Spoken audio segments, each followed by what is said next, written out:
चिन्तासन्तानहन्तारो यत्पादाम्बुजरेणवः स्वीयानां तान् निजाचार्यान् प्रणमामि मुहुर्मुहुः। यदनुग्रहतो जन्तुः सर्वदुःखातिगो भवेत् तमहं सर्वदा वन्दे श्रीमद्वल्लभनन्दनम्। अज्ञानतिमिरान्धस्य ज्ञानाञ्जनशलाकया चक्षुरुन्मीलितं येन तस्मै श्रीगुरवे नमः। नमामि हृदयशेषे लीलाक्षीराब्धिशायिनम् लक्ष्मीसहस्रलीलाभिः सेव्यमानं कलानिधिम्। चतुर्भिश्च त्रिभिस्तथा षड्भिर्विराजते योऽसौ पञ्चधा हृदये।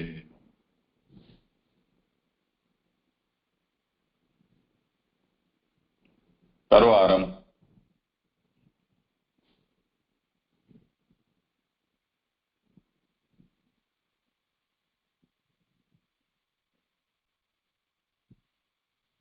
आज जिनका क्रम हो वो आरंभ करें।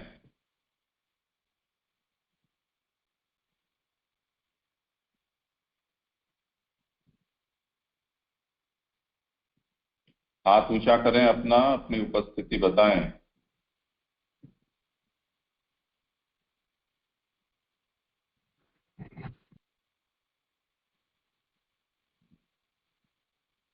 आपका कमर जी, आपका है। दमयंती का नंबर चल रहा है, जैसे कल एक श्लोक हो गया था। दमयंती गांधीनगर से। दंडवत प्रणाम जय। हाँ, सावधान रहें, समय और हाथ ऊंचा करें।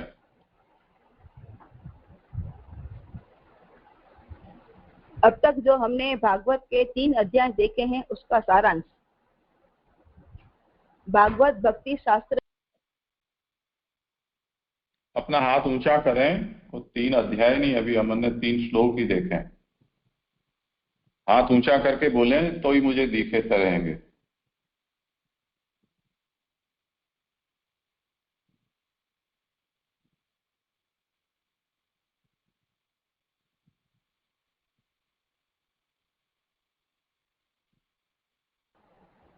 हाँ, करें आरंभ। भागवत भक्ति शास्त्र है, भागवत व्यास जी की समाधि भाषा है और आनंद रूप भगवान की आनंदमयी 10 प्रकार की लीला ही शास्त्रार्थ है।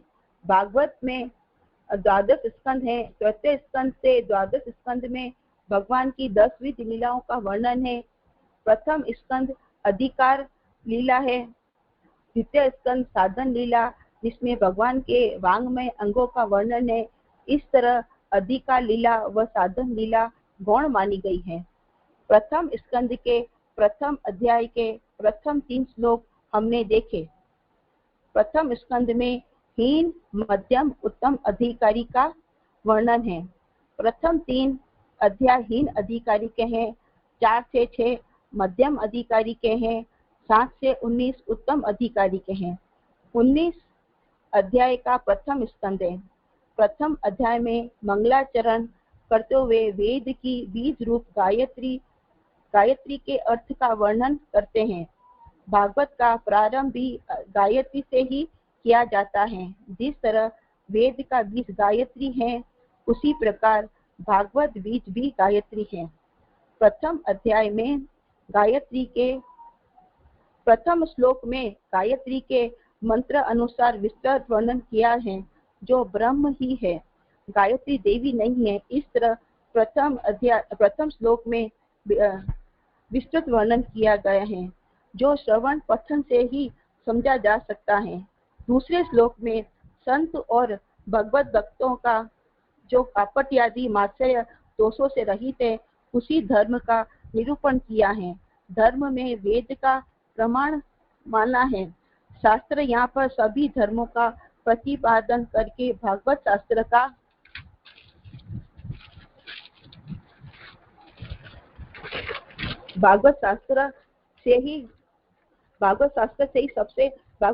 को सबसे उत्कृष्ट माना है। यह निर्देश है। श्लोक 3 में भागवत की फल रूपता का वर्णन किया गया है, जो वेद का फल रूप है। भागवत का भक्ति रस अमृत तुल्य है, जो मोक्ष को भी शिथिल करता है। प्रपंच का लय होकर अर्थात जगत में आवागमन नहीं होता है। इसीलिए व्यास जी इस भागवत रूपी रस को पुनः पुनः पान करने का निर्देश करते हैं। अब श्लोक नंबर 4। नेमिषे अनिमिष क्षेत्रे ऋषयः सोनकादयः सत्रम स्वर्गाय लोकाय सहस्रसम आसतः। जहाँ ब्रह्मा से छोड़े गए मनोमय चक्र की नेमियां आर्य विशीर्ण हुई थी, ऐसे विष्णु क्षेत्र अनिमिष क्षेत्र में मंत्र दृष्टा सोनकादि ने 1000 वर्ष में पूर्ण होने वाले सहस्त्रसम नाम के यज्ञ को लोका आदि देव विशेष शरीर की प्राप्ति के लिए सत्ता आरंभ किया। यहाँ भागवत के परंपरागत 7 अर्थ कथा के अर्थ से अतिरिक्त होते हैं, इसीलिए उनका अन्य टीकाओं में निरूपण नहीं किया गया, किंतु तत्वादीप निबंध में इसका निरूपण किया गया है। कि जो श्लोक होता है उसका उपक्रम होता है, जिसको उत्थानिका भी बोलते हैं। वो श्लोक के ऊपर 2 पंक्ति में वो लिखी गई है, उसको आपको पढ़ना चाहिए। और जैसे कि सप्तधा अर्थ महाप्रभु श्रीमद् भागवत के करते हैं, उनमें जो वाक्यार्थ है वो यही बताया जाता है। श्लोक के ऊपर जो उसकी उत्थानिका है वो ही वाक्यार्थ है। तो संक्षेप में सारभूत इस श्लोक का तत्व वहां दिखाया जाता है, उसके बिना सब अंधेरा है। जो लोग भी प्रस्तुति करने वाले हों, इन सब बातों को सूक्ष्मता से समझें।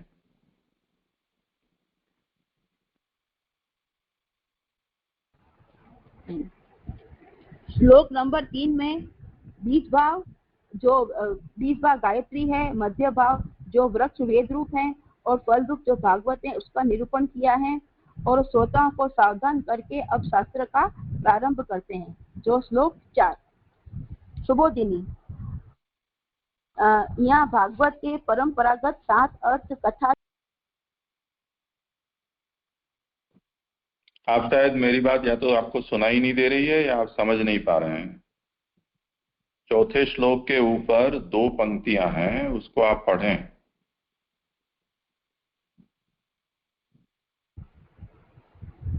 इस प्रकार बीज भाव मध्य वृक्ष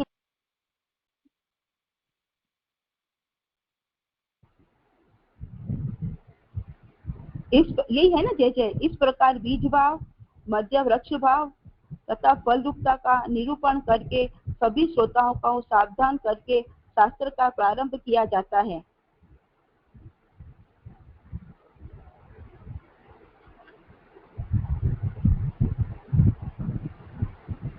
सुबोधिनी। यहाँ भागवत के परंपरागत 7 अर्थ कथा के अर्थ से अतिरिक्त होते हैं, इसीलिए उनका अन्य टीकाओं में निरूपण नहीं किया गया, किंतु तत्वादीप निबंध में इनका निरूपण किया गया है। यथा भागवत का शास्त्र में, स्कंद में, प्रकरण में, अध्याय में, वाक्य में, पद में और अक्षर में इस तरह 7 प्रकार से परस्पर अविरोध पूर्वक एक ही अर्थ जानने वाला संशय से मुक्त हो जाता है। भागवत के जो 7 अर्थ हैं उसके कथा में उसके अतिरिक्त अर्थ हैं जो जिसका अन्य टीकाओं में निरूपण नहीं है, तो जिसका महाप्रभु जी ने तत्वादीप निबंध में निरूपण किया है। शास्त्र, स्कंद, प्रकरण, अध्याय, वाक्य, पद और अक्षर में इन 7 प्रकार से अविरोध पूर्वक, जिसका कोई विरोध न हो, जिसका एक ही अर्थ निकलता हो, ऐसा जानने वाला संशय से मुक्त हो जाता है, ऐसा यहाँ पर कह रहे हैं। यहाँ आनंद रूप भगवान की लीला ही इस भागवत शास्त्र का अर्थ है। यह भागवत संहिता भक्ति की जननी है। जो ये आनंद रूप भगवान की जो 10 लीलाएं हैं वही भागवत शास्त्र का अर्थ है, और यह भागवत संहिता भक्ति की जननी है, अर्थात भागवत का श्रवण पठन करने से ही भक्ति उत्पन्न होती है। सृष्टि आदि भगवान की लीला है। ऐसा ज्ञान होने पर भगवान में भक्ति उत्पन्न होती है, किंतु सृष्टि आदि भगवान का कार्य है। इस प्रकार का महात्म्य ज्ञान भक्ति को उत्पन्न नहीं कर सकता और इसीलिए उपनिषद आदि भक्ति उत्पन्न नहीं कर सकते हैं। सृष्टि भगवान की लीला है, ऐसा हमको ज्ञान होने पर भगवान में भक्ति उत्पन्न होती है, और सृष्टि भगवत कार्य है, ऐसा महात्म्य ज्ञान होने से वे भक्ति उत्पन्न नहीं कर सकता। और उपनिषदों में भी ऐसा बताया गया है जिससे भक्ति उत्पन्न नहीं होती है, क्योंकि इसमें सृष्टि को भगवान का कार्य माना गया है, लीला रूप नहीं माना गया है। भगवान का कुतूहलवश अनायास बिना कर्म के किया गया कर्म लीला कहलाता है। सृष्टि आदि को भगवान की लीला मान लेने पर ही भगवान की महत्ता एवं निर्दोषता सिद्ध होती है। यहाँ पर यह बता रहे हैं कि जो भगवान ने जिज्ञासा पूर्वक अनायासी जो कर्म किया है बिना कर्म के, वह लीला कहलाया है। सृष्टि आदि भगवान की लीला मान लेने पर भगवान की महत्ता और निर्दोषता सिद्ध होती है। लीला के कर्म में और खेल में कोई दोष नहीं होता है, अर्थात भगवान की लीला कर्म में कोई दोष नहीं है। यह लीला मुख्यतः 10 प्रकार की है: सर्ग, विसर्ग, स्थान, पोषण, पुति, मनवंतर, निरोध, मुक्ति तथा आश्रय, जिसका निरूपण अत्र सर्गो विसर्गश्च इस श्लोक द्वारा किया गया है। यह 10वीं लीला प्रत्यादि स्कंद से 12 स्कंद पर्यंत 10 स्कंदों में निरूपित की जाएगी। प्रथम स्कंद में श्रोता, ये जो भगवान की 10वीं लीला है, जो तृतीय स्कंद से 12 स्कंद तक इस लीला का 10 स्कंदों में निरूपण किया गया है। और प्रथम स्कंद में श्रोता वक्ता के लक्षणों का वर्णन है। प्रथम स्कंद है जो अधिकार लीला है, उसमें श्रोता और वक्ता के लक्षण का वर्णन है। अतः ये दोनों गौण लीलाएं हैं। इस तरह कुल 12 लीलाएं हैं 12 स्कंद में। ये दोनों गौण लीलाएं बताई गई हैं प्रथम स्कंद की और द्वितीय स्कंद की। इस तरह 12 स्कंद में 12 लीलाएं हैं। जैसे आगे करूं? रुके, अभी कुछ लोग पूछना चाह रहे हैं।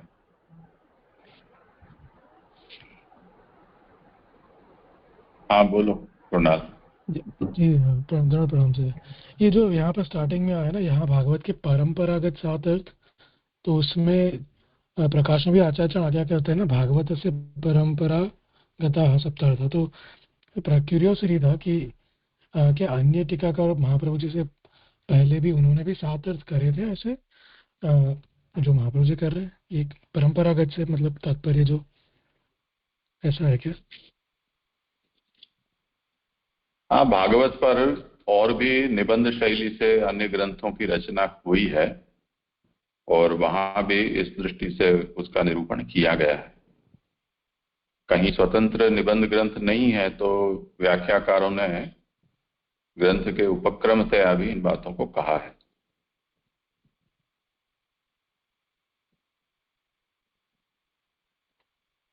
जी जी जी जी।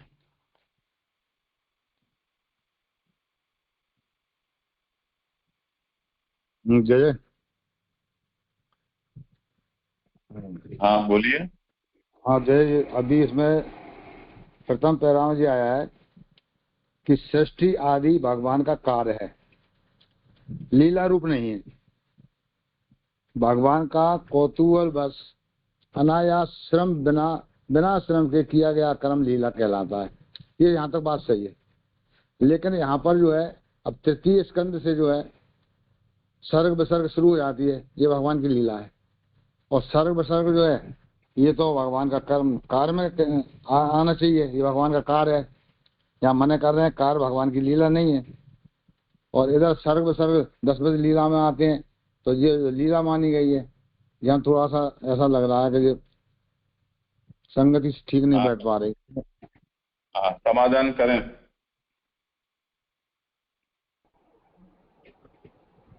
यहाँ पर ये स्वर्ग विसर्ग तो भगवान की 10वीं लीला में आ रहे हैं, पर कर्म इसके लिए कह रहे हैं कि ये जो लीला भी उनका ये कर्म है ना, अनायास कर्म है। यहाँ पर क्या कह रहे हैं, जो जिज्ञासा पूर्वक जो अनायास बिना शर्म के जो कर्म किया है भगवान ने, उसको लीला कहलाता है। जो भगवान ने जो भी ये लीलाएं की है बिना शर्म के अनायास से किए हैं, जिज्ञासा पूर्वक, इसलिए यहाँ पर इसको कर्म कह रहे हैं।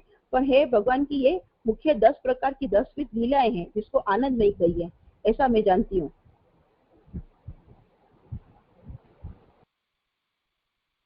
मुझे अभी भी जरा क्लियर नहीं हो पा रहा। नहीं, आप इसको फिर से पढ़ें, आपकी समझ में कुछ अलग बात आ रही है ऐसा लग रहा है। आप पढ़ रहा हूँ जरा मैं। सृष्टि आदि को भगवान का कार्य कहा गया है, लीला नहीं है। लीला नहीं कहा, लीला किसे कहते हैं? आधे से मत पढ़ें, आप आगे से पढ़ें। आगे सृष्टि आदि भगवान की लीला है। ऐसा ज्ञान होने पर भगवान में भक्ति उत्पन्न होती है, किंतु सृष्टि आदि भगवान का कार्य है। इस प्रकार का महात्म्य ज्ञान भक्ति को उत्पन्न नहीं कर सकता।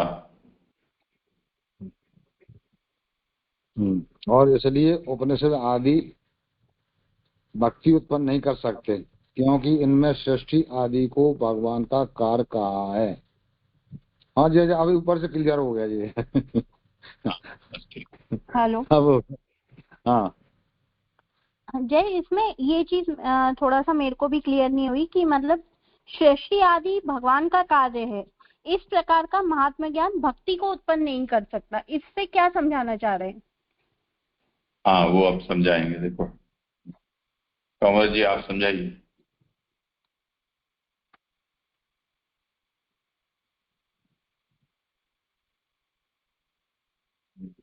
ये इनका प्रश्न दोबारा रिपीट करें। इसमें ये ऐसा कहा है ना कि सृष्टि आदि भगवान का कार्य है, इस प्रकार का महात्म्य ज्ञान भक्ति को उत्पन्न नहीं कर सकता। ऐसा क्यों? मतलब सृष्टि भगवान का कार्य है, ये ज्ञान होने पर भक्ति क्यों नहीं उत्पन्न हो सकती? भक्ति इसलिए उत्पन्न नहीं हो सकती है क्योंकि इसमें सृष्टि कार्य में जो है भगवान की जो आनंद देने वाली लीला है, कौतूहल बस जो लीला है जिनसे आनंद की स्फूर्ति होती है, वो कार्य में नहीं हो सकती है।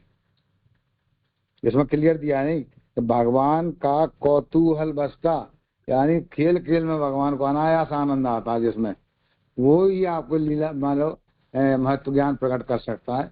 यदि भगवान का केवल कार्य कर रहे हैं, भगवान के मुझे ये कार्य करना है, सृष्टि करनी है, तो सृष्टि वाले कार्य में भगवान का महत्व आपको क्लियर नहीं हो पाएगा। लीलाओं से महत्व का पता लगता है कि लीलाओं में भगवान कर्तु अकर्तु अन्यता कर्तु सारी चीजें प्रकट करते हैं भगवान एक साथ में। जब सारी लीला प्रकट कर रहे हैं तब समझ में आती है भगवान क्या है।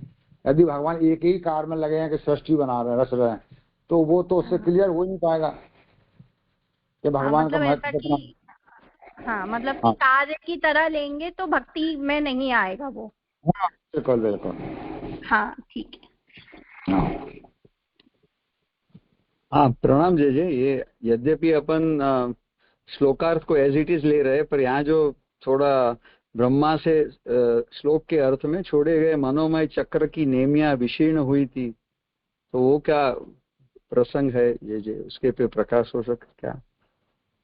और दूसरी जो टर्मिनोलॉजी सहस्त्रसम नाम के यज्ञ को लोकाधिदैविक देव विशेष, और तो दोनों पैराडॉक्स यानी लौकिक और आधिदैविक, मीन्स लौकिक में आधिदैविकता प्राप्त हो सकती है क्या? ये प्रश्न है जी। हाँ, ये तो सुबोधनी पूरी होने के बाद अगर उसमें महाप्रभु इस पर प्रकाश नहीं डालते हैं तब हम सोचेंगे, क्योंकि अभी तो पढ़ना बाकी है ना सुबोधनी। तो अनुवादक हैं, उन्होंने सुबोधनी जी में से सार निकाल कर यहाँ भावार्थ दिया है। अब ये जो मनोमय चक्र की नेमिया विशीर्ण हुई थी, वो बात यहाँ ज्यादा विस्तार से नहीं दी गई है। वो पुराणांतर में ये कथा है कि शौनकादि ऋषि ब्रह्मा जी के पास गए कि हमें इस तरह का सत्र जो 1000 वर्ष तक चले ऐसा हमको करना है, तो उसके लिए कौन सा स्थान उचित रहेगा ये आप बताएं। तो उन्होंने वो जो चक्र दिया, वो चक्र लेकर घूमते रहे और जहां पर वो चक्र के आरे गिरे वो स्थान इस सत्र के लिए उपयुक्त है, ऐसा ब्रह्मा जी ने कहा। तो वो यहाँ नैमिषारण्य क्षेत्र में ये हुआ है, उसके कारण उन्होंने यहाँ पर ये सत्र का आयोजन किया। बाकी विषय तो आगे आएगा, देख लें। हाँ जी जी जी, प्रणाम।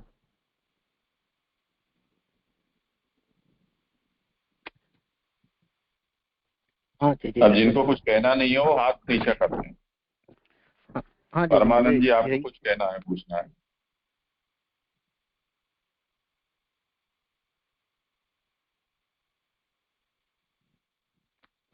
हाँ जी जी, मुझे ये सवाल था कि इसमें ये जो आया ना कि उपनिषद आदि, जब श्रम वाला ये आया कि इसलिए उपनिषद आदि भक्ति उत्पन्न नहीं कर सकते, क्योंकि इनमें सृष्टि आदि को भगवान का कार्य कहा है। कार्य के ऊपर यहाँ आया बिना श्रम के किया गया कर्म लीला कहलाता है। क्योंकि जिस कार्य में श्रम हो तो उसमें भक्ति उत्पन्न नहीं हो पाएगी। तो ठाकुर जी की अगर जो लीला है वो तो माने ठाकुर जी की जो भी कर रहे हैं माने उसको लीला मानेंगे तो उनका महात्म और उसमें निर्दोषता सिद्ध होगी, इसलिए वो भक्ति को उत्पन्न कर सकता है।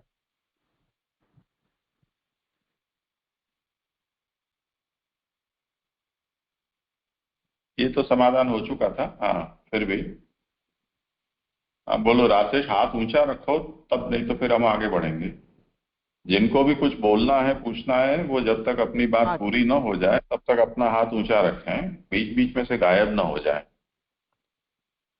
हाँ जी जी जी, प्रश्न यही था कि उपनिषद में ऐसा कहा कि उपनिषद में भगवान का कार्य कहा है, लीला रूप नहीं कहा है। लेकिन हम देखते हैं स एकाकी न रमत्वे द्वितीयम् इच्छत, और ब्रह्मसूत्र में भी जैसे हम समझे थे तो वहां भी महाप्रभु ने लीला रूप की सृष्टि ऐसा ही कहा था। तो ये थोड़ा कॉन्ट्राडिक्शन समझ नहीं आया। हाँ, करिए दमयंती जी।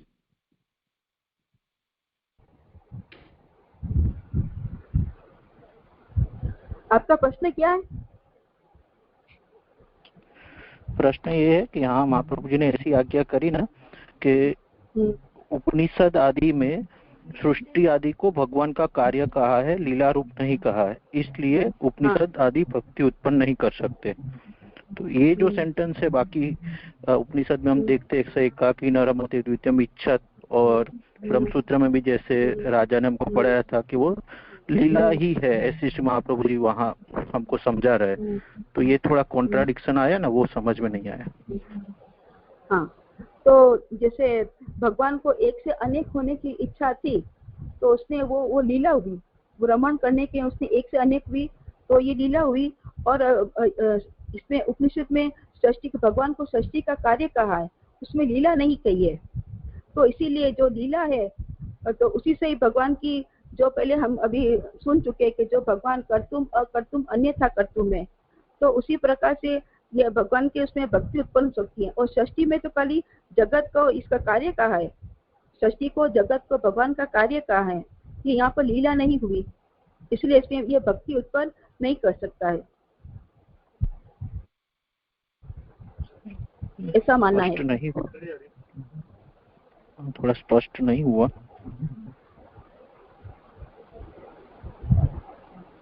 क्योंकि उपनिषद में भगवान की लीला, उपनिषद में भगवान की लीला ही नहीं है, और भागवत में भगवान की लीलाएं हैं, महात्म्य ज्ञान है। वो उपनिषद में अभी लीलाएं हैं, इसीलिए आनंदमय लीलाएं हैं, इसीलिए भक्ति उत्पन्न होती है। और उपनिषद में ऐसा नहीं है, ऐसा समझना है।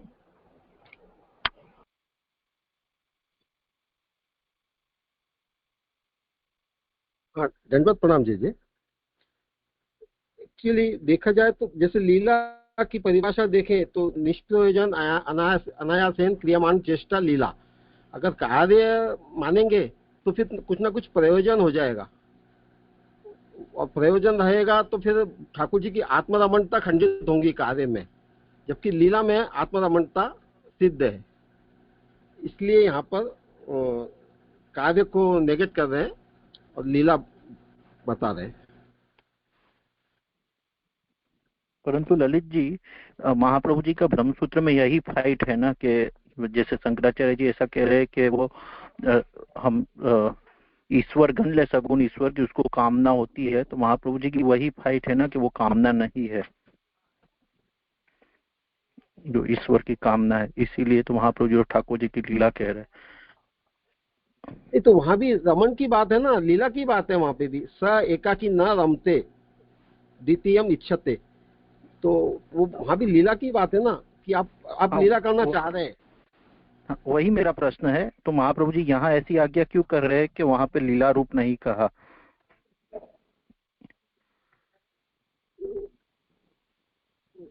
अपन सीधा ये वाला देखें कि भगवान का कुतूहलतावश अनायास बिना श्रम के किया गया कर्म लीला कहलाता है।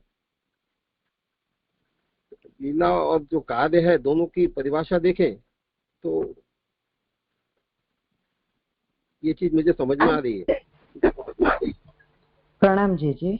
मुझे यहाँ पे ऐसा समझ में आ रहा है कि राशिद भाई जो अणुभाष्य के संदर्भ में कह रहे हैं, वहां पे अथातो ब्रह्म जिज्ञासा से जो भी कोई हमारे आगे जो शंका समाधान आया, उसमें ब्रह्म का स्वरूप लक्षण, कार्य लक्षण ऐसा बता के श्रुति वो सृष्टि का महात्म्य जो है, प्रभु का जो महात्म्य है वो सृष्टि कार्य के रूप में ही बताया है। लेकिन वहां पे ऐसी कोई 10विध लीला का कोई निरूपण नहीं है। लेकिन जो भागवत में कहा है वो यहाँ पे ही 10विध लीला का निरूपण है। तो इस तरह हमें वहां पे ब्रह्म का स्वरूप, ब्रह्म का कार्य लक्षण ऐसे समझा के ये जो जगत है, ये सृष्टि का जो महात्म्य है या जगत कर्तृता है, वो वहां पे उसके ऊपर भार देकर हमको वहां बताया है। ऐसा जे मुझे समझ में आता है। प्रणाम जे। जय धन्यवाद। प्रणाम।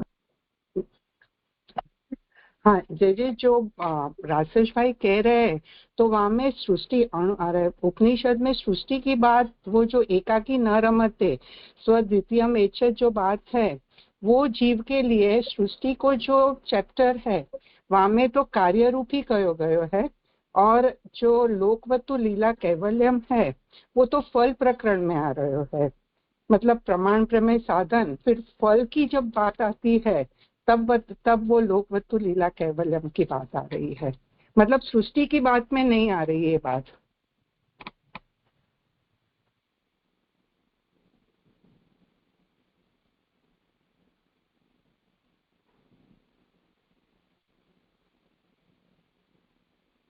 अगर जे ऐसे सोचे कि 10वीं लीला, जैसे सुनीता बेन ने कहा, अगर ऐसे से समाधान करे तो हो जाता है कि वो चैप्टर तो हमको उपनिषद आदि में नहीं मिलता है।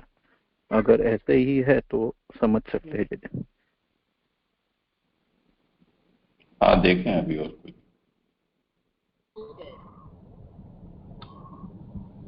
धन्यवाद जय।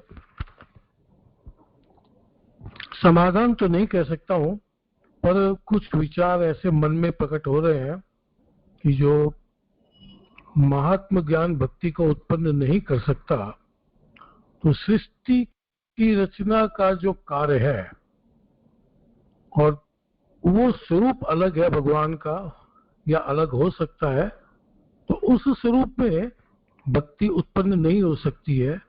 पर लीला का जो स्वरूप है वो स्वरूप क्या उससे भिन्न है, जो लीला करता है तो उसमें हमारी भक्ति हो सकती है। कुछ ऐसा भी भाव मन में आ रहा है कि कहीं ये भी हो सकता है कि जैसे सृष्टि की रचना का कार्य प्रभु ने अन्यान्य रूप से किया, ब्रह्मा विष्णु महेश रूप से किया, तो उनमें हमारी भक्ति नहीं हो सकती है। वो भगवान के महात्म का ज्ञान उन रूपों में नहीं प्राप्त होता है।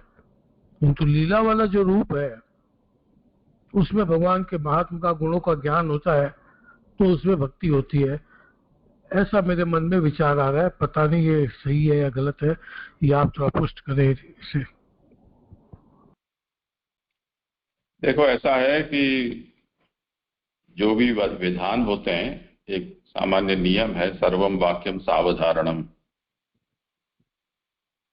आपने किसी अपने वाक्य का विधान में उसको भार देने वाले किसी शब्द का प्रयोग नहीं भी किया हो, यानी एवकार या ज ही ऐसे,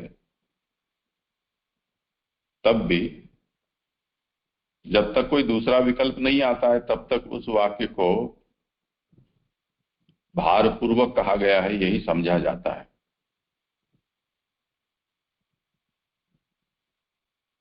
इसी तरह यहां जो ये आज्ञा एकदम आचार्य चरण कर रहे हैं कि सृष्ट्यादि नाम लीलात्वे ज्ञाते भक्तिर्भवति न कार्यत्वे, सृष्टि आदि जो है, आदि से स्थिति लय सभी समझना है, उनको आप लीला जानोगे तो भक्ति होगी। यदि ब्रह्म का वो कार्य है कि ब्रह्मा रूप से वो पैदा करते हैं, विष्णु रूप से पालन करते हैं, शिव रूप से लय करते हैं, तो इस तरह से उसका एक फंक्शन है ब्रह्म का, जो अंग्रेजी में GOD, उसके प्रत्येक जो कैरेक्टर है उसका अर्थ यही उत्पत्ति स्थिति और लय के रूप में बताते हैं। तो केवल उतना ही आप जान रहे हैं तब फिर उसके प्रति स्नेह प्रकट होना कठिन है। हो सकता है कि आप महात्म्य उससे अभिभूत हो जाएं उसके।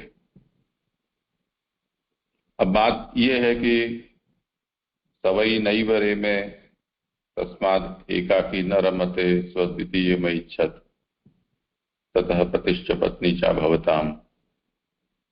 इस तरह से सृष्टि का जो आरंभ है वो रमण इच्छा के रूप में ही हुआ है। रमण कहो चाहे लीला कहो, वो सब एक ही बात है। तो ये जो वचन है वो इस विधान के विरुद्ध जा रहा है कि जिसमें ये कहा गया है कि उपनिषद आदि में कहा गया, वो लास्ट लाइन है। इसलिए उपनिषद आदि भक्ति उत्पन्न नहीं कर सकते क्योंकि उनमें सृष्टि आदि को भगवान का कार्य कहा है, लीला रूप नहीं कहा है। अब ये जो वचन है वो पुरुषोत्तम जी ने प्रकाश में समझाया है। अनुवादक ने सुबोधनी और प्रकाश दोनों को अलग नहीं किया है, एक साथ कर दिया है। इसलिए यहाँ जो भी कुछ है वो सब महाप्रभु के नाम पे चढ़ा हुआ है। पर ये पुरुषोत्तम जी ने जो विवरण किया है उसमें तो भक्तिस्तु ज्ञाते भवति भक्तिर्भवति न कार्यत्वे, न कार्यत्वे पर पुरुषोत्तम जी लिखते हैं कि अतएव उपनिषदादिभ्यो न भक्ति तेषु सृष्ट्यादि नाम कार्यत्वे नैव श्रावणा इति भावः। महाप्रभु ने ये क्यों कहा कि ये जो सृष्टि आदि हैं उनको लीला जानने पर ही भक्ति होती है, कार्य जानने पर नहीं होती है। उसके पीछे का ये भाव है महाप्रभु का कि उपनिषद आदि का यदि केवल हम अध्ययन मनन स्वाध्याय करें तो वैसी भक्ति नहीं हो सकती है कि जैसे भागवत आदि शास्त्र भगवान के कार्य को लीला के रूप में जो वर्णित किया गया है उसका अवगाहन करने पर होती है।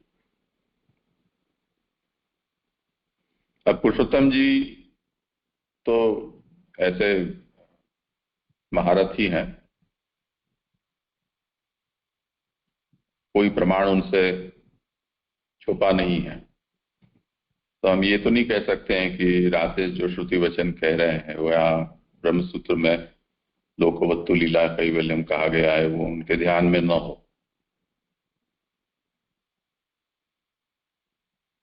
तब फिर इनके वचन की संगति कैसे की जाए? तो उसका तात्पर्य ये समझना है कि प्राधान्य न उपनिषद में भगवान के जो भी कार्य हैं उनका लीला रूप से वर्णन नहीं है, पर कर्म या कार्य के रूप में वर्णन है।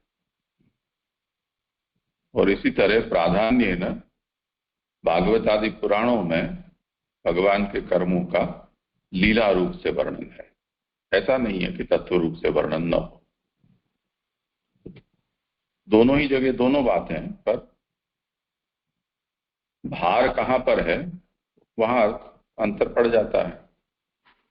इसलिए वेदादि शास्त्रों को, यानी पुराण आदि है, महाभारत रामायण पुराण, इन सब को वेदादि शास्त्रों के एक भाष्य के रूप में या व्याख्या के रूप में माना जाता है।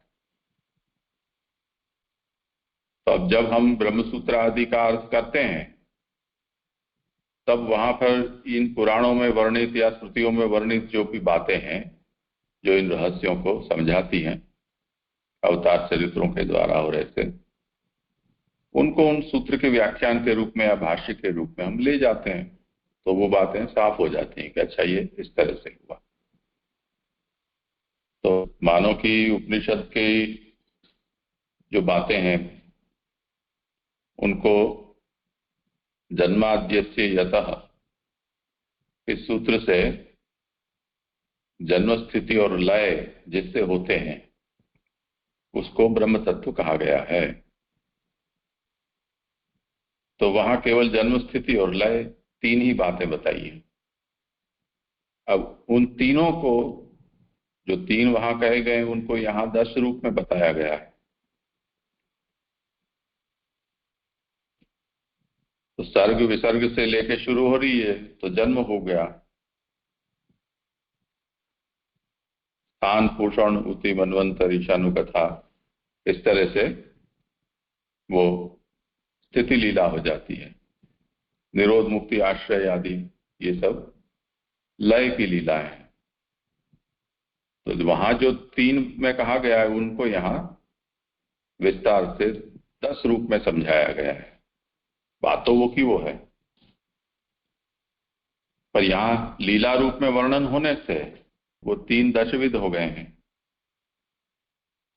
इसलिए उपनिषद के प्रवचनों को सुनते हैं, उनके अंदर वैसी भक्ति का भाव पैदा नहीं होता है जो भागवत आदि पुराण शास्त्र हैं उनके पाठ और स्वाध्याय से होता है। ये सबका अनुभव है। तो यही बात यहाँ भी कही जा रही है। और समाधान ये हुआ कि प्राधान्य न उपनिषद में भगवान के जो भी कुछ है उत्पत्ति आदि, उनको कर्म के रूप में कहा गया है, लीला के रूप में नहीं। और उनको ही प्राधान्य न भागवत आदि में लीला के रूप में कहा गया है। हाँ जी, जय जय, प्रणाम जय जय। करो आगे।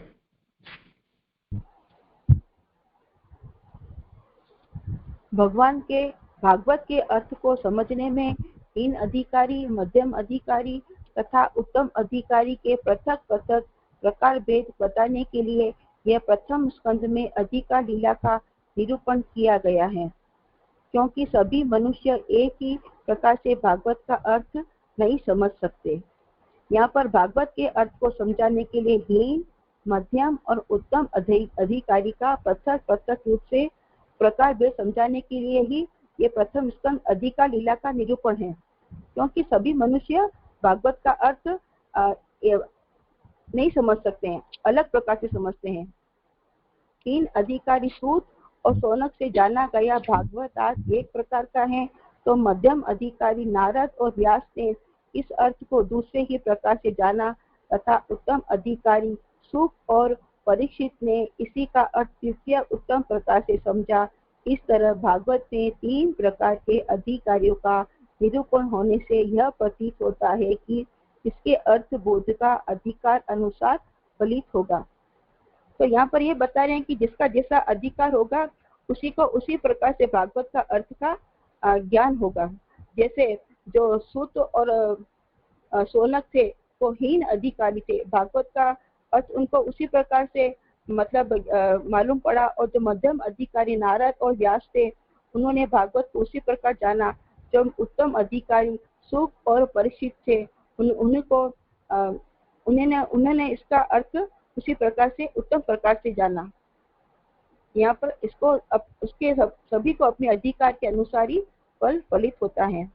इस संदर्भ में पहले प्रश्न तथा उत्तर पूर्वक 3 अध्याय में हीन अधिकारी का कथन किया गया है। यहाँ पर 3 अध्यायों में हीन अधिकारी का वर्णन है, अर्थात जिसका जैसा अधिकार उसके अनुसार उसको वैसा ज्ञान होगा। प्रश्न 1 प्रकार का है, उत्तर 2 प्रकार के। यहाँ स्वरूप तथा संगति के भेद से अर्थात प्रश्नकर्ता के स्वरूप से तथा वक्ता की संगति से 2 श्लोकों द्वारा प्रथम प्रश्न की संगति कहते हैं।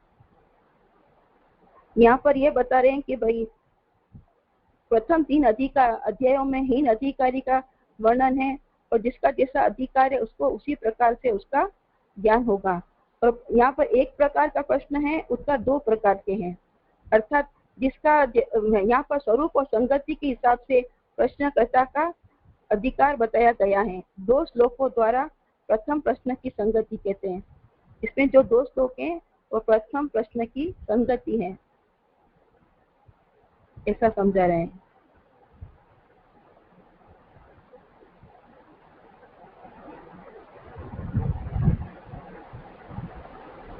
आगे करूं जे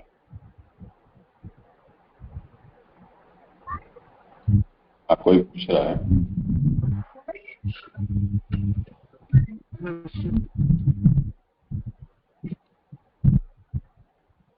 कौन है? गोविंद किरार, आपको कुछ बोलना है? ऐसे गलती से हाथ उठाओगे।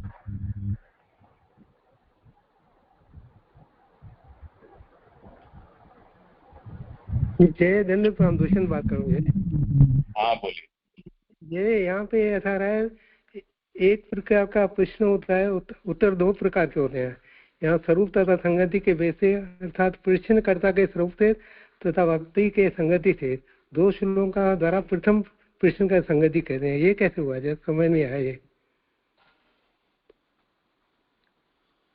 वो तो अब आगे आएगा विषय, तब पता चलेगा। अभी तो जो आगे आने वाला है उसका ही उपक्रम है कि क्या आ रहा है। ठीक है। जो भी प्रश्न है वो सब प्रश्न तो भगवत विषयक प्रश्न हैं, वो तो एक ही प्रकार के हैं, परंतु उत्तर में सामान्य उत्तर और विशेष उत्तर, ऐसे 2 प्रकार के उत्तर हैं जो 2 अध्याय से कहे जाएंगे। अब इसमें ये जो कहा कि श्लोकद्वयेन प्रश्न संगति माह, इसमें स्वरूप और संगति के भेद से, तो उसको यहां समझाया है कि स्वरूप और संगति का मतलब क्या है। प्रश्नकर्ता का स्वरूप, ये स्वरूप का भेद हुआ, और संगति का भेद का मतलब होता है वक्ता की संगति। तो इस तरह से यहाँ 2 श्लोकों से प्रश्नों की अब संगति कहते हैं। अब वो क्या कहते हैं वो देखेंगे, स्पष्ट हो जाएगा।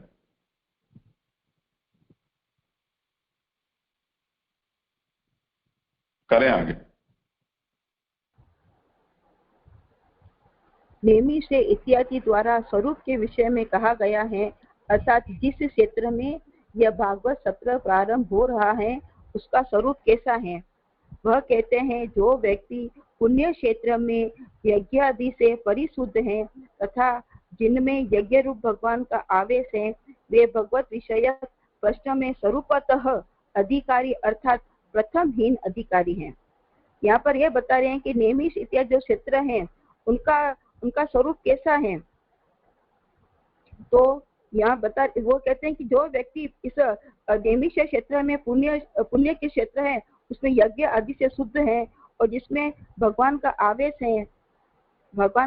है वे ही इस भगवान के विषय में प्रश्न पूछने वाले स्वतः ही अधिकारी हैं, अर्थात हीन अधिकारी, प्रथम हीन अधिकारी हैं, ऐसा कहा है। नेमिष पुण्य क्षेत्र ही है जहाँ चक्र की नेमिया विशीर्ण हुई हो, वह नेमिष कहलाता है। नेमिष ही नेमिष है, अर्थात ऋषियों के योग्य तप स्थान बताने के लिए प्रजापति द्वारा फेंके गए मनोमय धर्म चक्र की नेमी जिस स्थान पर शिथिल हो गई वही स्थान नेमिषारण्य कहा गया है। यहाँ पर ये बता रहे हैं कि जो नेमिषारण्य है वो पुण्य क्षेत्र ही है। वहां पर चक्र की नेमिया जो बता रहे हैं कि जो ब्रह्मा प्रजापति ने ऋषि कहाँ पर तप करेंगे उनका स्थान बताने के लिए धर्म चक्र को जो फेंका था, जहाँ पर उसके आर्य टूट गए, वही नेमिषारण्य हुए हैं। जहाँ पर चक्र की नेमिया विशील हो गई, शिथिल हो गई, वही नेमिषारण्य है। वही ऋषियों के तप का स्थान था, ऐसा यहाँ पर कह रहे हैं, वही नेमिषारण्य। और वहाँ ही पुण्य प्रचुरता है और नेमिष ऐसा पाठ है। वहाँ यह अर्थ करना चाहिए, निमिष मात्र में जहाँ दानव सेना का संहार कर दिया गया हो, वही नेमिषारण्य, वही इसका निमिषारण्य कहा गया। और वहाँ ही पुण्य प्रचुरता है, निमिषारण्य में पुण्य की प्रचुरता है। यहाँ निमिष ऐसा पाठ है। यहाँ पर यह अर्थ कर रहे हैं कि निमिष मात्र में अर्थात क्षण मात्र में, आंख के पलकारे में जहाँ दानव सेना का संहार कर दिया, वही नेमिषारण्य है। इसी कारण से ये नेमिषारण्य सर्व दोषों का निवारक माना गया है। इस क्षेत्र के देवता विष्णु है। यह निर्देश करने के लिए इसे अनिमिष क्षेत्र भी कहते हैं। इस क्षेत्र के देवता विष्णु है, इसीलिए निर्देश करने के लिए इसे अनिमिष क्षेत्र भी कहते हैं, अर्थात विष्णु क्षेत्र है। अनिमिष अपलुते दृष्टि विष्णु का नाम है। विष्णु का यह क्षेत्र दोषों से रहित तथा गुणों से युक्त है।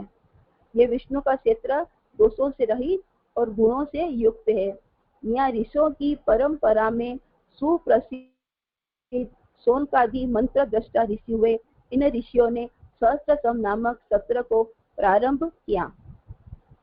जो ऋषियों की परंपरा में सोनकादि ऋषि हुए हैं, वो मंत्र दृष्टा थे और इन्हीं ऋषियों ने सहस्त्रसम नामक सत्र को प्रारंभ किया। यह 17,000 वर्ष में पूर्ण होता है, इसीलिए इसे सहस्त्रसम कहते हैं। यह 17,000 वर्ष में पूर्ण होता है, इसलिए इसको सहस्त्रसम कहा जाता है। जिस यज्ञ में सभी यजमान ऋत्विजों का कर्म करते हैं, उसे सत्र कहते हैं। जिस यज्ञ में सभी यजमान यज्ञ कर्म करते हैं, उसी को सत्र कहते हैं। यहाँ जैसे बहुत पहले सहस्त्रसम सत्र में अलौकिक भगवत आविर्भाव हुआ था, जिसका वर्णन विश्व सृज प्रथमा सत्र मासते में किया गया है। यहाँ पर बहुत पहले सहस्त्रसम में अलौकिक भगवत का आविर्भाव हुआ था, जिसका वर्णन विश्व सृजनहार करने वाले प्रथम सत्र मास में इसका वर्णन है। उसी तरह यहाँ फिर सहस्त्रसम सत्र के करने से भागवत रूप भगवान का आविर्भाव होगा, यह जानकर ऋषियों ने यह सत्र प्रारंभ किया। ऋषियों ने यह जानकर सत्र प्रारंभ किया कि पुनः भागवत रूपी भगवान का आविर्भाव होगा, इसीलिए उन्होंने सहस्त्रसम यज्ञ का प्रारंभ किया।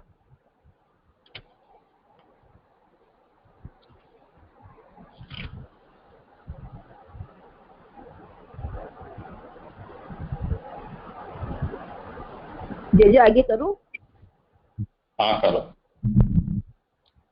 स्वर्ग तो भगवान के आनंद का अंशभूत है और लोकात्मक स्वर्ग भगवान के आनंद का महान अंशरूप है और उसी की प्राप्ति यहाँ फल रूप कही गई है। स्वर्ग है वो तो भगवान के एक आनंद का अंश है, मात्र अंश है, और लोकात्मक स्वर्ग भगवान के आनंद का महान अंश रूप है।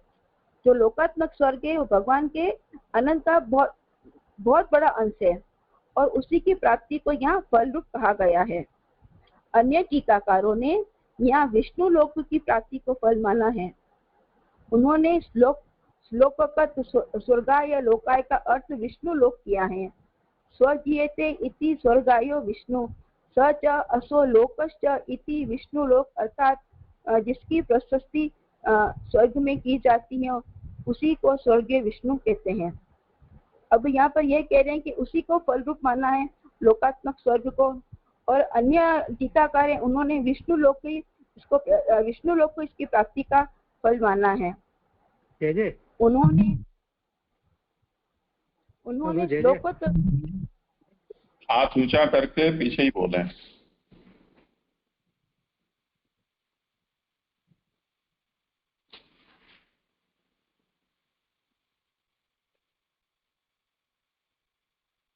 उन्होंने इसमें स्वर्ग का दो स्वरूप बता रहे हैं। स्वर्ग तो भगवान के आनंद का अंशभूत है और लोकात्मक स्वर्ग भगवान के आनंद का महान अंश रूप है, इसमें कैसे अंतर आएगा जी? हाँ, समाधान करें। जो लोकात्मक स्वर्ग है, जो भगवान के महान अंश रूप है, अर्थात वो देवों के शरीर रूपी मतलब रहने का महान स्थान है, देवों के रहने का महान स्थान है, जो भगवान के महान अंश रूप है।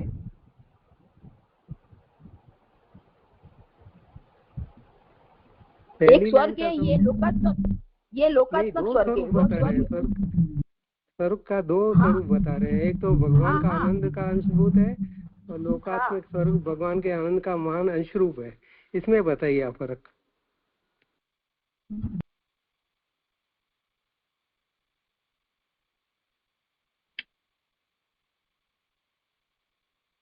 आपसे पूछ रहे हैं दमयंती जी, करें समाधान। हाँ, एक तो स्वर्ग है जो भगवान के आनंद का अंशभूत है, और ये जो लोकात्मक स्वर्ग है ना, वो भगवान के महान अंश रूप है, जो देवताओं के रहने का स्थान है, जिसको देवता प्राप्त करना चाह रहे हैं। एक स्वर्ग है, ये लोकात्मक स्वर्ग है, उससे भिन्न है। ये अंशभूत है और एक ये महान अंशभूत है। ये इसका आगे वर्णन आएगा।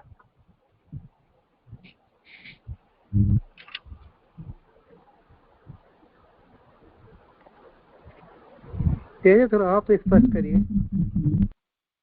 जिसको हम आत्मसुख कहते हैं, आत्मानंद की प्राप्ति रूप, वो भी एक स्वर्ग शब्द से वाच्य है, और एक स्वर्ग लोक इंद्रादि देवों का जो निवास है उसे भी कहते हैं। तो जो प्रथम वाला है वो अंश है, और जो दूसरा लोकात्मक है वो बड़ा अंश है। यही भेद।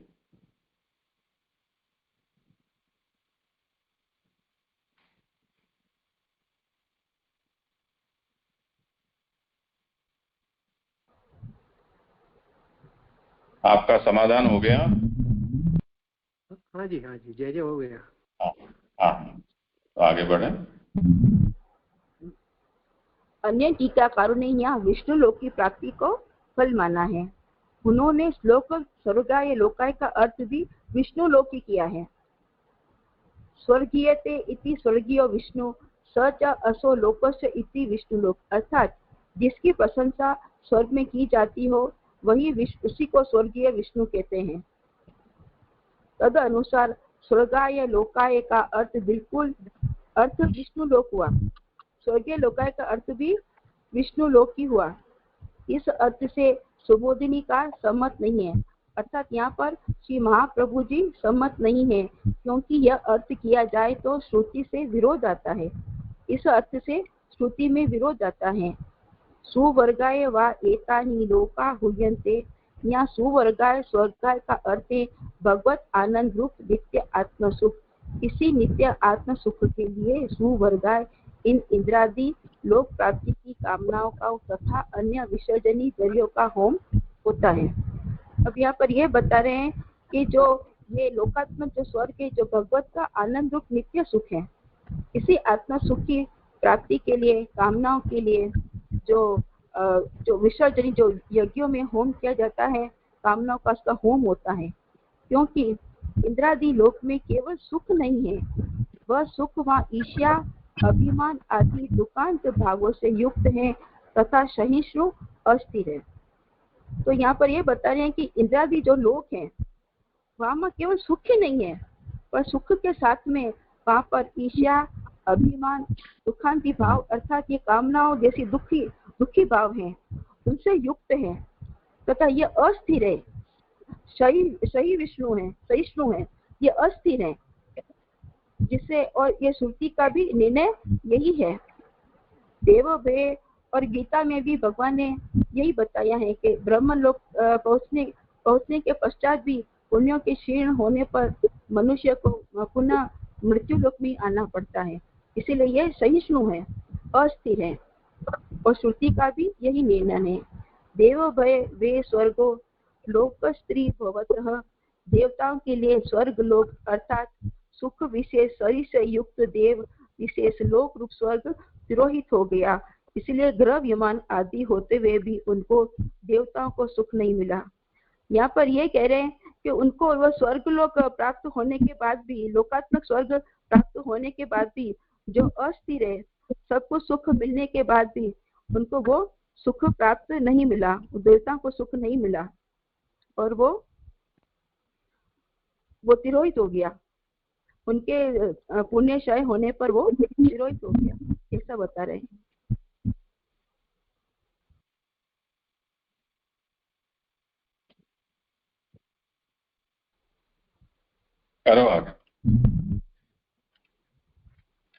संक्षेप में तात्पर्य यह है कि अग्निहोत्रादि 5 नित्य यज्ञों की आकृति करते हुए सहस्त्र वर्ष में संपूर्ण होने वाले दीर्घ सत्र के अनुष्ठान द्वारा कोई भी व्यक्ति इंद्र लोकादि लौकिक फल की कामना कदापि नहीं करेगा, क्योंकि इस प्रकार का यह फल सहिष्णु अस्थिर है।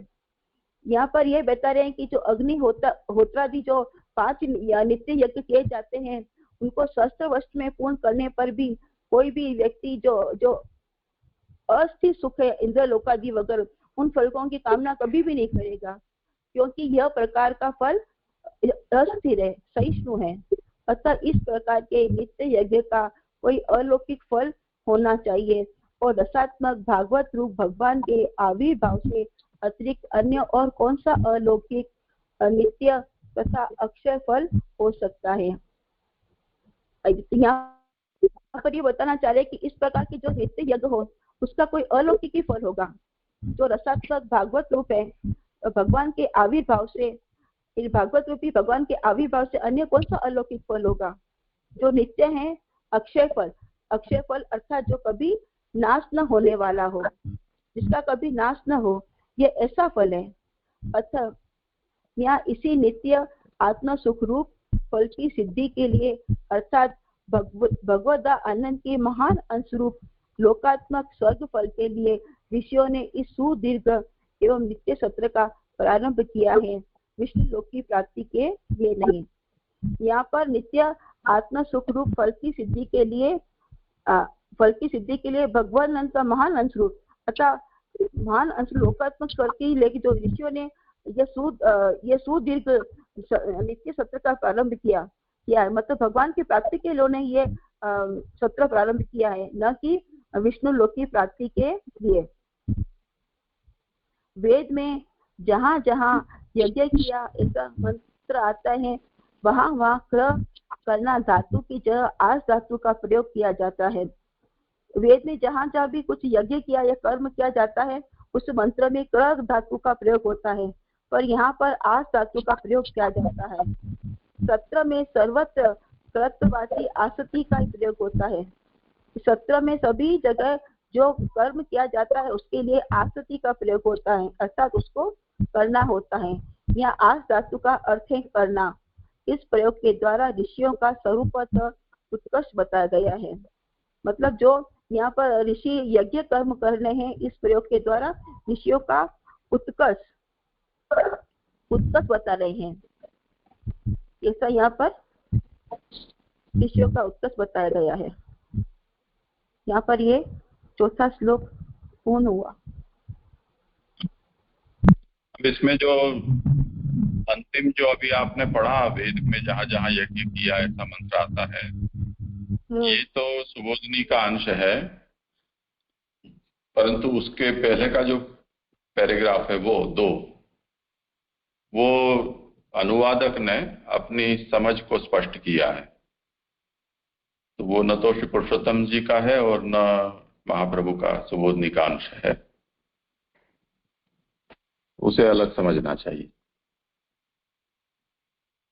तो संक्षेप में तात्पर्य यह है, वहां से वो विषय अनुवादक ने अपनी समझ से लिखा है। मैं ये इसलिए कह रहा हूं, ऐसा नहीं है कि इन्होंने जो भी लिखा है वो अविचारित लिखा है, अपनी समझ से लिखा है, पर जब हम उसको सुबोधनी नाम से पढ़ते हैं उसके अनुवाद के रूप में, तब फिर उसका जो प्रामाण्य है वो बदल जाता है। तो इससे जैसे हम भागवत में समाधि भाषा और मतांतर लौकिकी है, उस तरह से इसको मतांतर हमें समझना चाहिए और इसका प्रामाण्य भी मतांतरत्व नहीं है।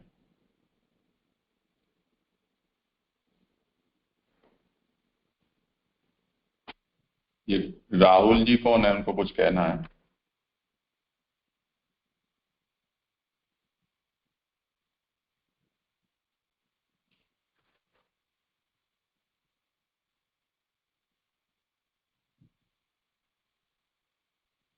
ठीक है, यहाँ ये संपन्न हो रहा है। किसी को कुछ कहना पूछना हो तो कहें, अन्यथा आगे बढ़े। आगे जिनका क्रम हो हाथ ऊंचा करें। आगे शिवपुरी से सरला शर्मा का नंबर है। सरला बहन जी, आप शुरू करें अपना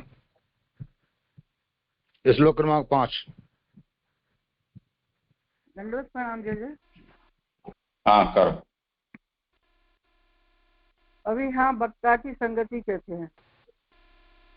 त एकदा तु मुनः प्रातुः उताग्न सत्यतं सूतं आसीनं यत् प्रचुरिदम आदरम। श्लोकार्थ। एक समय नित्य नैमित्तिक हवन से निवृत्त होकर मुनियों ने सत्कार प्राप्त करके आसन पर विराजमान श्री सूत पौराणिक से आदर पूर्वक यह पूछा, जिसका वर्णन इसमें आगे किया जाएगा। सुबोधनी, आपकी आवाज थोड़ी धीरी है, कुछ प्रयास करें तेज बोलने का या माइक को पास रखने का। बहुत अब आवाज आ रही है? अब आ रही है? हाँ ठीक है। हाँ सुबोधनी जी, तो एकदा यह उत्सर्ग अथवा दीक्षा का समय है, इसलिए ऐसे समय में मुनि लोग नित्य नैमित्तिक सभी प्रकार के होम आदि में निवृत्त होकर भगवत कथा सुनने के लिए सावकाश हो गए थे। इसी का निर्देश प्रादुर्भूताग्नय से किया गया है। यहाँ एकदा से हरिगाथा के उपगायन काल का सूचन किया गया है, क्योंकि ऐसे समय में ही सूत आदि का यहाँ आगमन हुआ था। पुनः इससे यह संकेत किया गया है कि मननशील होने के कारण ये मुनिगण अलौकिक परिज्ञान से संपन्न हैं। परिणामतः उनको श्री सूत के स्वरूप का सर्वस्व ज्ञान है, अर्थात श्री सूत हमारे से जिज्ञासित अर्थ को जानते हैं। यह भी इन मुनियों को ज्ञान है। श्लोक से पद का अभिप्राय यह है कि उक्त प्रसंग में सौनकादि ऋषि ने ही श्री सूत से प्रश्न किया, दूसरों ने नहीं।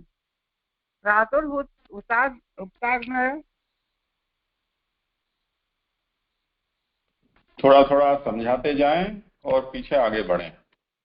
और दूसरा ये है, सभी लोग आप इस बात को थोड़ा ध्यान से समझ लें कि श्लोक सामान्यतया हम यही समान कर चलें कि जो सप्तधा अर्थ है उसमें श्लोकार्थ है वो वाक्यार्थ है। श्लोक में जिस तरह से पद शब्द होते हैं वाक्य में, उसी तरह से पद शब्द होते हैं। एक श्लोक में एक से अधिक वाक्य भी हो सकते हैं, और जो पद हैं वो अक्षर से बनते हैं। जब हम सुबोधिनी जी पढ़ रहे हों उस समय पहले तो हमें उन वाक्य को यहाँ से काट छांट कर अलग समझना पड़ेगा। श्लोक में उसको अन्वय करके और समझाया जाता है, क्योंकि छंद के कारण सब जो पद होते हैं वो आगे पीछे होते हैं, उनको जमा कर वाक्य बनाकर उसको समझना पड़ता है। क्रिया को सबसे पहले खोजते हैं, उसके बाद उसका कर्ता करण इत्यादि जो भी हो उनकी खाना पूर्ति करके और वाक्य बनता है। तो जैसे ये 5वां श्लोक है, उसमें पप्रच्छु ये क्रिया है।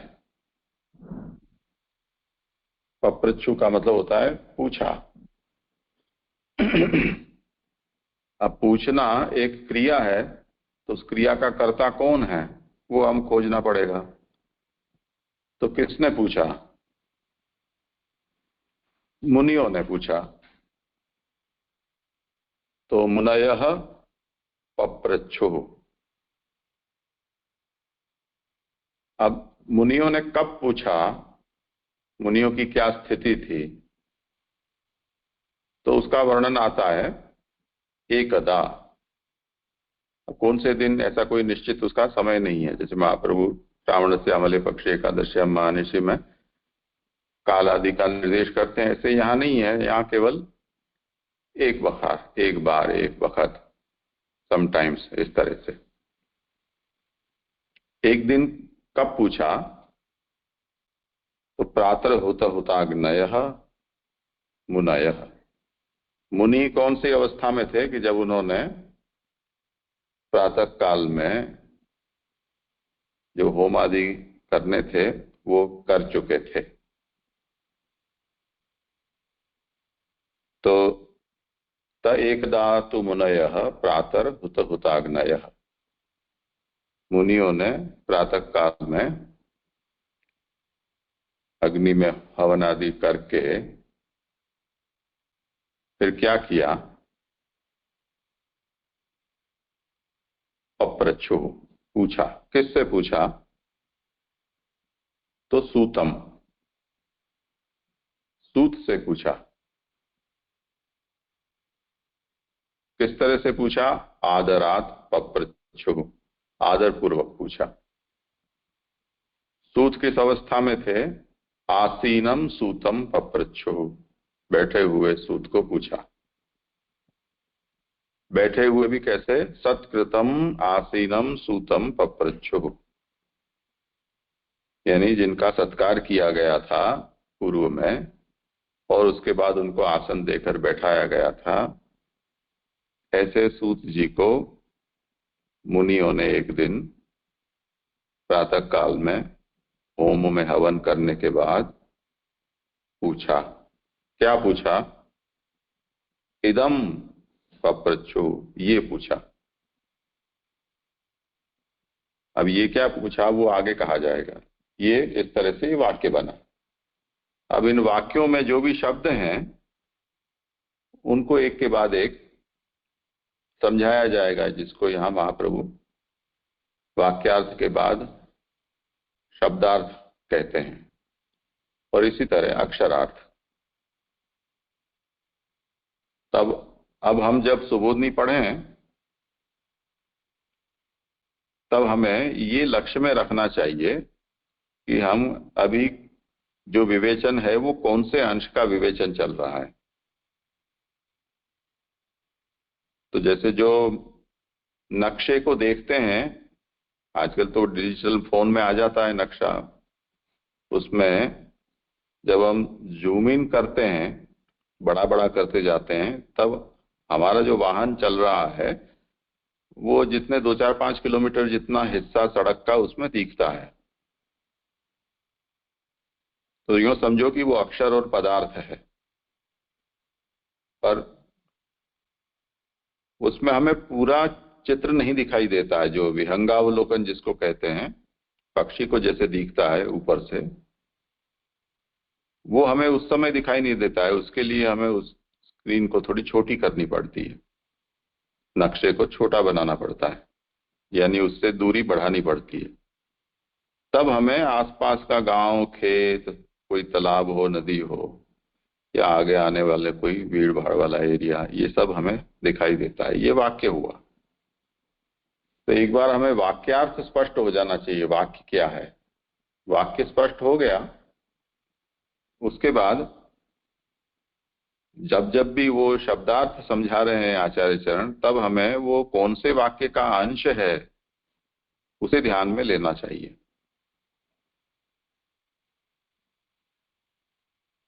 तो अब देखो, अभी केवल उदाहरण के रूप में ही मैं ये समझा रहा हूं।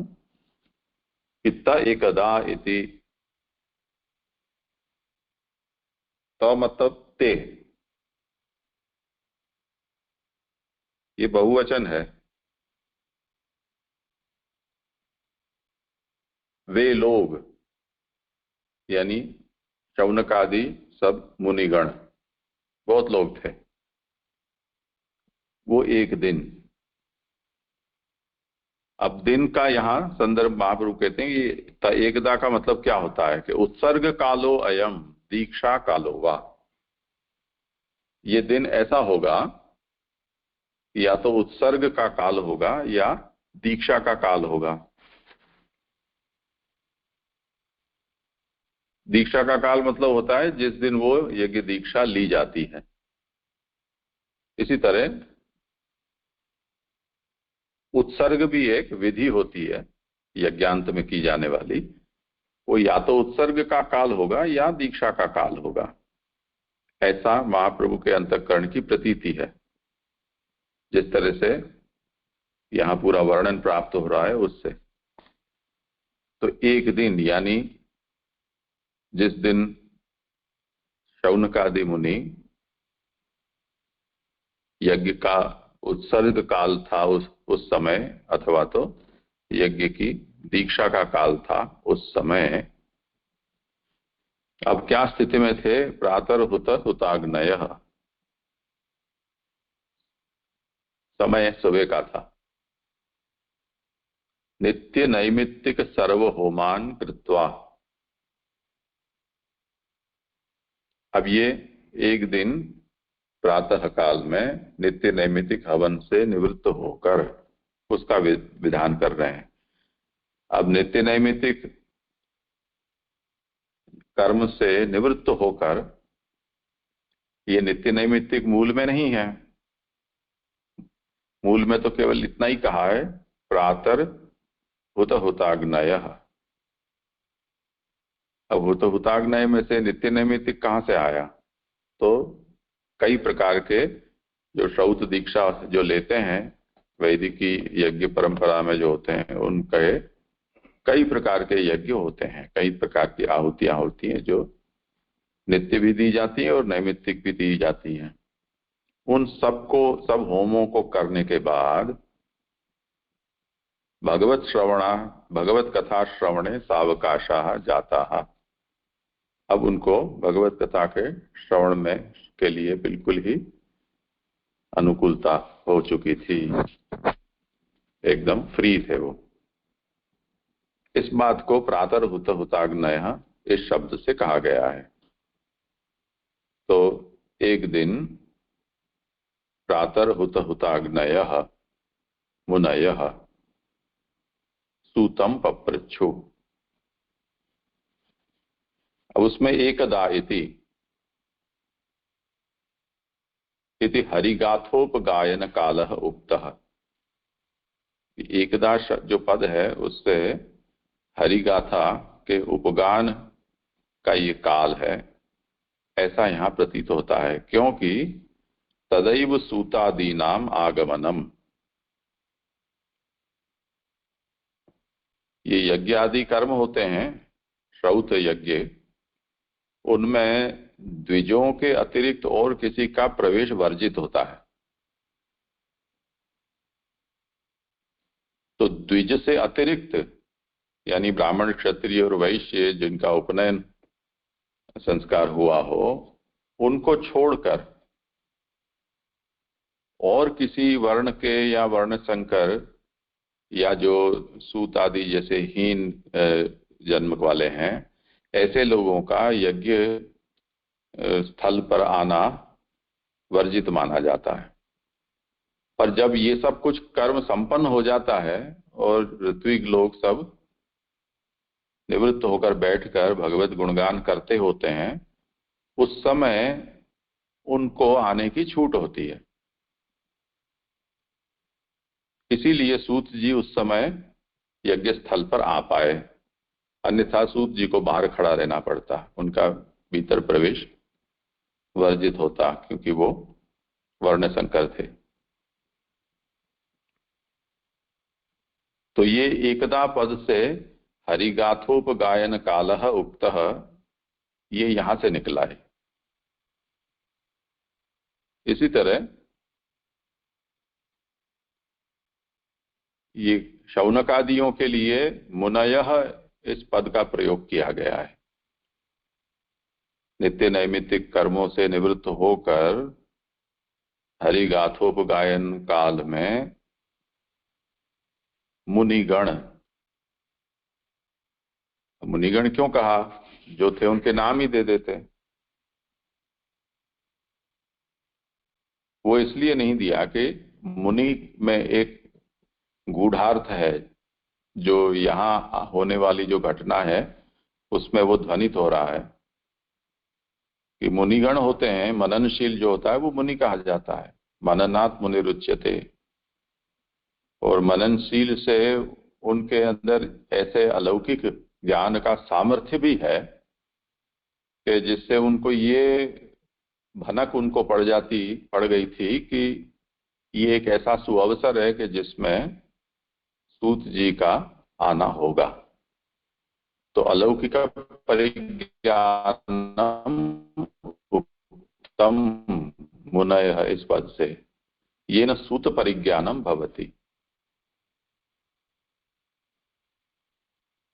तो मुनियों ने ये पूछा, मुनिगण प्रातः काल में नित्य नैमित्तिक कर्मों से निवृत्त हुए और ऐसे मुनियों ने पूछा।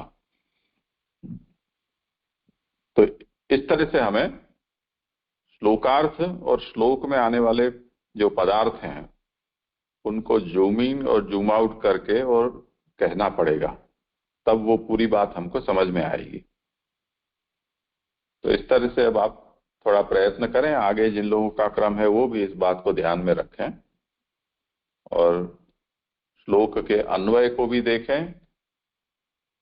जिस अंश का व्याख्यान हो रहा हो उस वाक्य को बोलते जाएं, उनमें आने वाले शब्द को उसको उपक्रम के रूप में कहें कि अब इस वाक्य के इस शब्द का अर्थ किया जाएगा। ऐसे आप करेंगे तो ये अच्छा समझ में आएगा। सुबोधनी।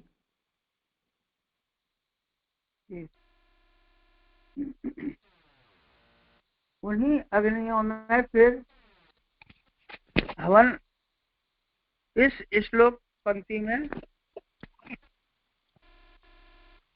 बुद्ध पद 2 बार आया है। प्रथम उत्पद से नित्य किए जाने वाले होम का तथा द्वितीय से नैमित्तिक होम का सूचन किया गया है। अर्थात मुनियों ने प्रथम नित्य हवन किया, पीछे नैमित्तिक हवन किया, दूसरी बार होम करने का वेद में निषेध है, इसलिए वेद से विरोध आएगा।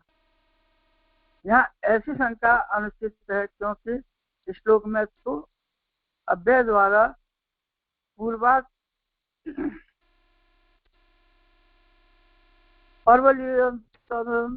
इस न्यायानुसार यहाँ पक्षांतर में वैष्णव पक्ष का स्वीकार किया गया है। आपकी आवाज बहुत ज्यादा अस्पष्ट और धीरी है। धीरी है जैसे? धीरी क्यों हो गई? आवाज तो बढ़िया आ रही थी।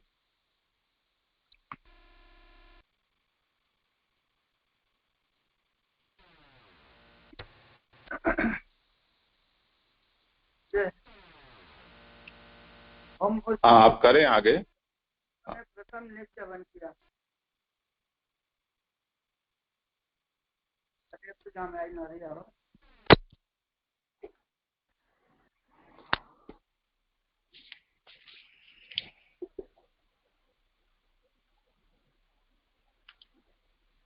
उत्पद से नित्य किए जाने वाले होम का तथा द्वितीय हुत से नैमित्तिक होम का सूचन किया गया है।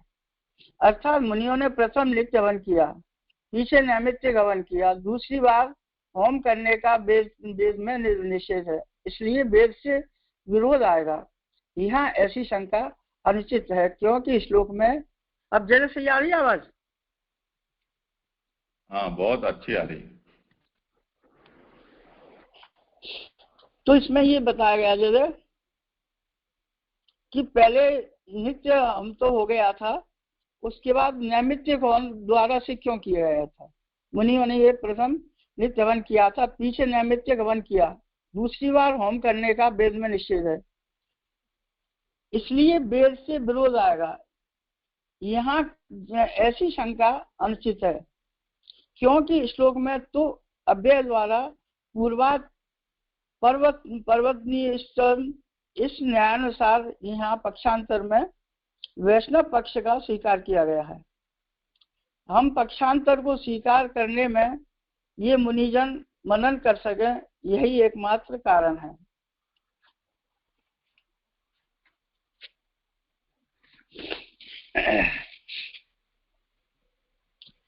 इन शौनकादिक मुनियों को काल के गुण का परिज्ञान है, इसीलिए वैष्णव पक्ष को लेकर ही यहाँ प्रातः हवन कहा गया है, और इसी कारण से यह विश्वास से रहित कर्म है।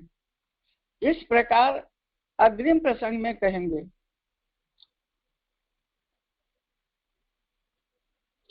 यथोचित संभाषण आदि में अथवा ब्रह्मासन देकर यहाँ सूत पौराणिक का सत्कार किया गया है।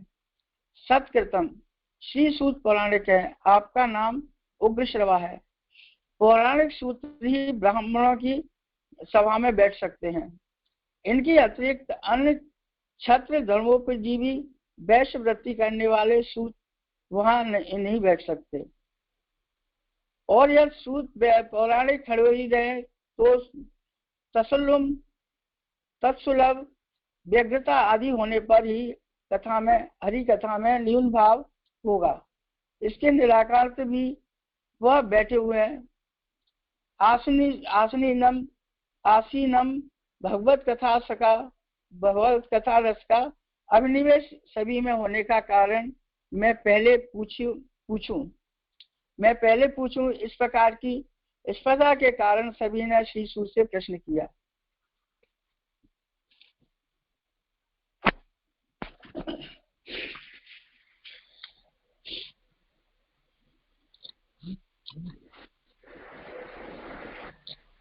इस प्रकार की स्पर्धा के कारण सभी ने सूत जी से प्रश्न किया, और इसीलिए बहुवचनान्त प्रश्चुत क्रियापद का प्रयोग किया गया है। यह प्रश्न पूछा जो आगे कहेंगे। सूत पौराणिक का भगवान में आदर है, यह देखकर अथवा भगवान के स्वरूप को जानने में इन मुनियों को स्वयं को आदर है, इसलिए भी मुनियों ने प्रश्न किया। सर्वत भगवत कथा में अंतर्भाव प्रेम ही मुख्य है, वाक्य मात्र नहीं, केवल वाणी द्वारा वर्ण मात्र फलरूप नहीं है। यहाँ यह आदर हार्दिक है।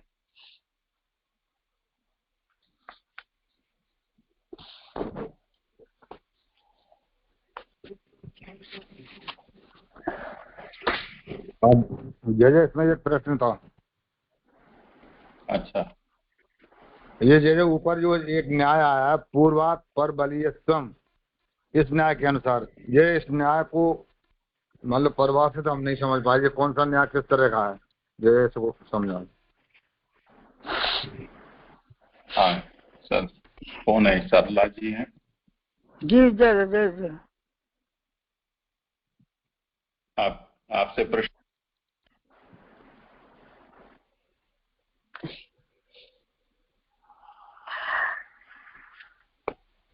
जय, आप ही बताइए। आपका क्या नाम है? सरला शर्मा मेरा नाम।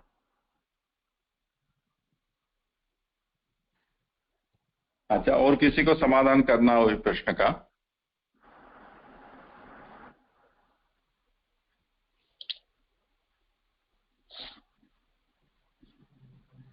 जय, हमने आपसे पूछने के लिए किया था इसको। अच्छा, ठीक है, जय इसका समाधान करेंगे। हाँ करेंगे, देखेंगे। अभी कई लोग जुड़े हैं, उनसे पूछते हैं। अभी प्रक्रिया अपनी ये रहेगी, जो भी प्रश्न हो, आपका प्रश्न हो तो अलग बात हो जाती है, पर कोई दूसरा प्रश्न करता है तो जो प्रस्तुतिकार है उसको प्रथम उत्तर देने का उसका उत्तरदायित्व है। अगर वो नहीं दे रहे हैं तो जो भी जुड़े हुए हो उनमें से जिनको भी कुछ कहना हो वो कह सकते हैं। इस तरह से मिल बैठकर और समाधान करेंगे। ये वन वे वाला ये अपना उपक्रम नहीं है। हाँ, तो ये कुछ न्याय के विषय में इन्होंने प्रश्न किया है, जिसको भी समाधान देना हो।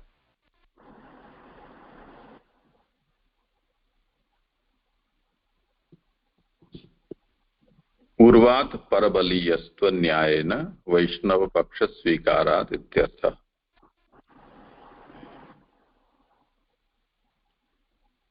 इसका समाधान ऐसे समझना चाहिए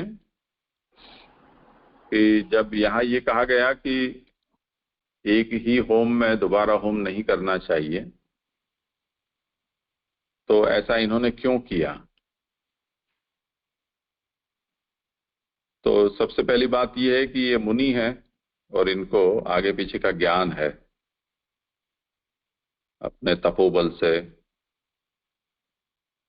तो उनको ये बात की भनक लग गई थी कि अभी कुछ विशेष होने वाला है। यानी सूत जी जैसे जो ओजस्वी वक्ता हैं उनका समागम यहाँ होगा। और वैसे भी ये हरिगाथा का उपगायन काल था, तो नित्य भी उनका यही क्रम रहा है कि वो भगवत चर्चा, भगवत श्रवण, कीर्तन आदि यज्ञ होम से निवृत्त होकर किया करते थे। पर यहाँ पर उन्होंने थोड़ा जल्दी किया। जैसे अपने यहाँ वो नारायण दास जी के प्रसंग में आता है कि महाप्रभु पधार रहे हैं, ऐसी बधाई सुनी तो ताती खीर ठाकुर जी को भोग धर के और वो आचार्य चरणों के दर्शन के लिए उतावले हुए। तब तक तो आप पधारे और क्या समय है पूछ के और अंदर पधारे तो ठाकुर जी अपने श्रीहस्त गर्म खीर में सने हुए थे, वो छिटक रहे थे।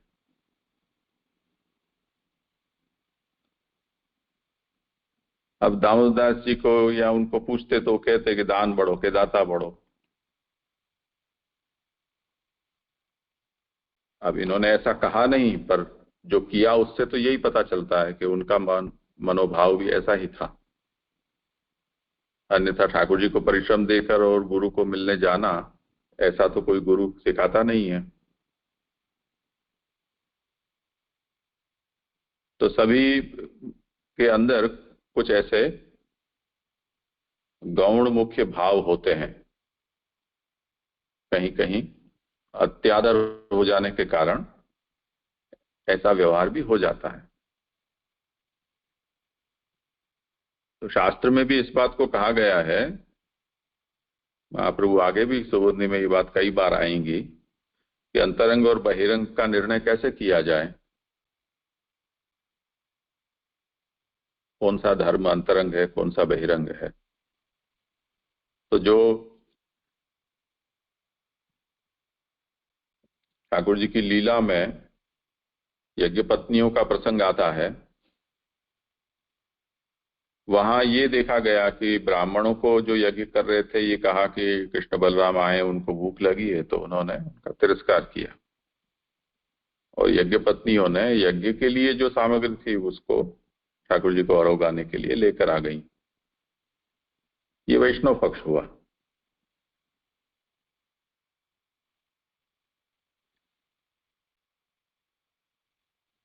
तो जिसके लिए हम होम कर रहे हैं अग्नि में, और हम ये कहें कि अग्नि तुम इस आहुति को वहां तक पहुंचा देना, तो जिसको पहुंचाना है वो तो यहीं तुम्हारे बगल में बैठा हुआ है, सामने मांग रहा है कि मुझे भूख लगी है। तो पर वो कर्म जड़ थे, तो उन्होंने तो उनको यही समझ में आया कि नहीं, हमें तो अग्नि में ही होम करना है। अब उनसे विपरीत ये शौनकादियों का प्रसंग है, वो 18वें अध्याय में आएगा, कर्मण्यस्मिन् अनाश्वासे। वहां सूत जी को वो ये कहते हैं शौनकादि कि हम ये लंबे सत्र लेकर बैठ तो गए, स्वाहा स्वाहा करके यज्ञ के धुएं से काले भूत हो गए हैं, और हमें इस कर्म पर भरोसा भी नहीं है कि हमें ये फल तक पहुंचाएगा कि नहीं। तो आपको देखकर जो भगवत रस में मग्न है, ऐसा हमें लगता है कि ये स्थिति हमारी भी हो। तो वो जो कर रहे हैं वो भी अनास्था पूर्वक ही कर रहे हैं।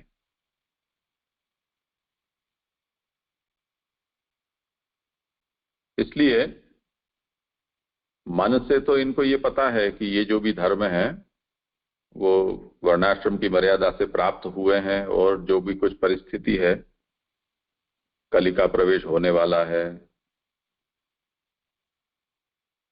तो इन सब को देखते हुए हम ये कर तो रहे हैं, पर हमारी आस्था इसमें नहीं है। और जब मुनि दृष्टि से हमको ये पता चल रहा है कि सूत जी आ रहे हैं और हमें अच्छा भगवत चर्चा का अवसर मिलने वाला है, तो जो समय पर करने के कर्म है उनको हमने पहले ही निपटा लिए, जिससे कि पीछे उसमें कोई विक्षेप न रह जाए।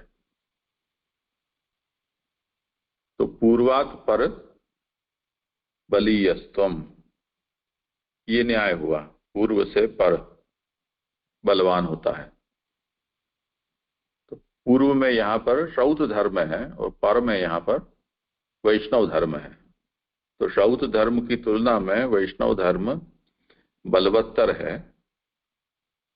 इसलिए ब्रह्मसूत्र में भी इस बात का विचार हुआ है कि कौन से काल में कौन से कर्म करने चाहिए। वहां भी यही बात निर्णय दी गया है कि जो धर्म यानी वर्णाश्रम धर्म, श्रौत स्मार्त, भगवत धर्माचरण में विक्षेप रूप होते हों तो उनको गौण काल में कर सकते हैं और उसका कोई अपराध नहीं है। तो एक ही काल में भगवत सेवा संबंधी कोई कर्म प्राप्त होता हो और उसी काल में संध्या अग्निहोत्र आदि अन्य कर्म प्राप्त होते हों, जिनको हमने मुहूर्त वूर्त निकलवा कर और बड़ा प्रपंच करके और खड़ा किया हो, और उस समय यदि भगवत कार्य है तो भगवत कार्य को ही अंतरंग जानकर प्रथम संपन्न करना चाहिए और अन्य कार्यों को गौण काल में किया जा सकता है और इसमें कोई दोष नहीं है, क्योंकि भगवान तो हमारे स्वामी हैं, उनके आगे सब कुछ तुच्छ है।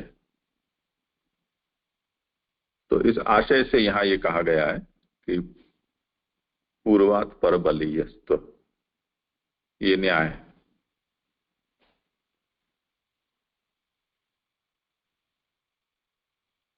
जी बहुत अच्छा समझ में आया।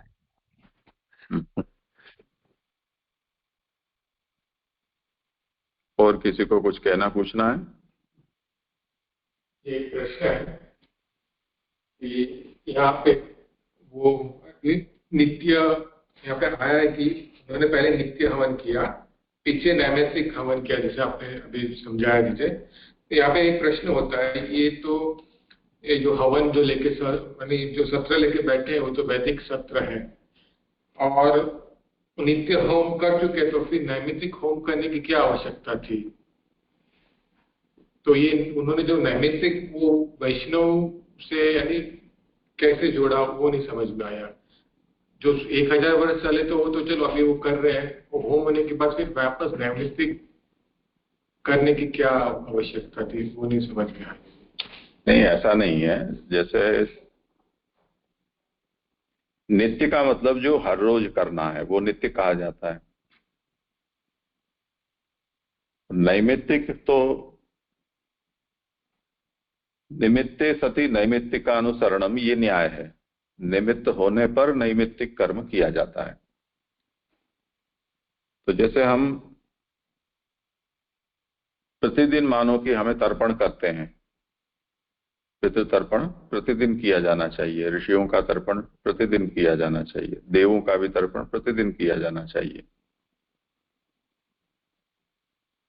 अब उसमें यदि जो कोई हमारे स्वजन हो जिनकी तिथि आती हो तो उनके निमित्त एक विशेष कर्म होता है।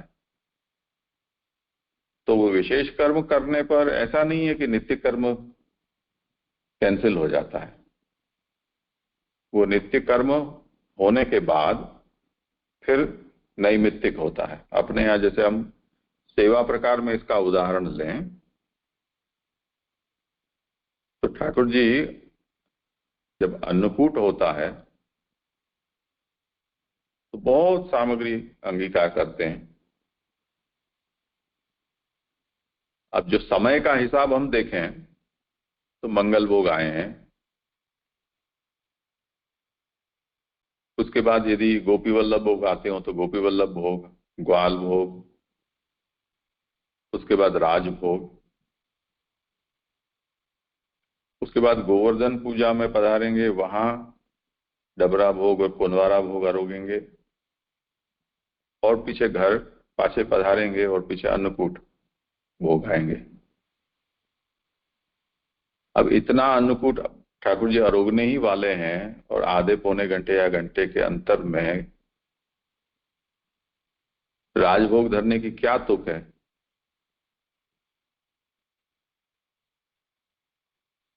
पर अन्नकूट तो रोज थोड़ी होता है, वो तो एक ही बार होता है वर्ष में। तो मनोरथ या उत्सव का क्रम जो होता है उससे नित्य कर्म का लोप नहीं होता है। नित्य कर्म नित्यवत होता है, और अदकी में अन्नकूट भोग आते हैं या जो भी उत्सव हो उसके भोग आते हैं। तो नित्य नैमित्तिक सर्व होमान कृत्वा, अब जैसे महाप्रभु ने काल का निर्धारण यहाँ किया है, उसमें आप आज्ञा करते हैं कि ये या तो उत्सर्ग काल होगा या दीक्षा का काल होगा। तो उत्सर्ग और दीक्षा है वो नित्य तो होते नहीं है, वो तो जब जिस दिन वो आएगा उसी दिन होगा वो क्रम।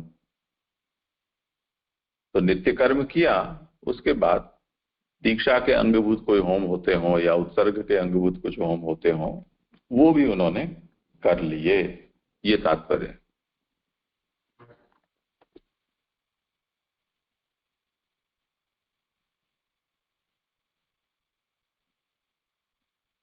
और कुछ विषय?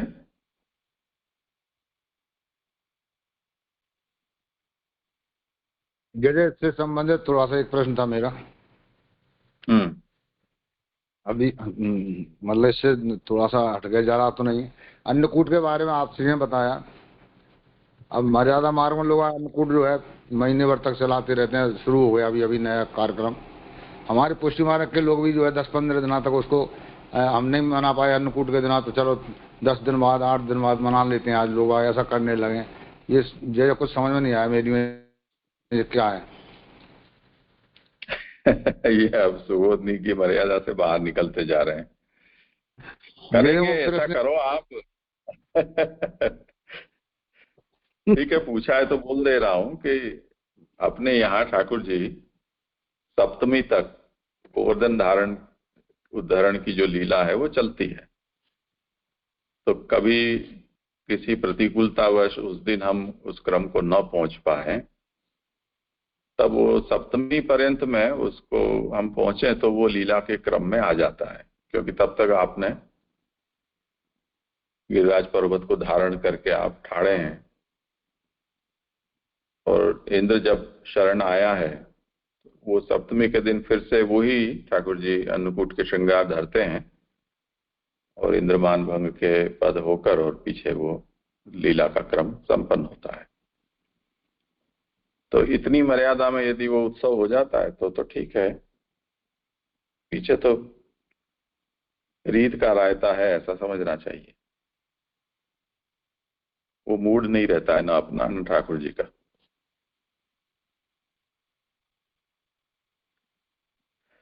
ठीक है, अब आगे कुछ करना हो तो करें।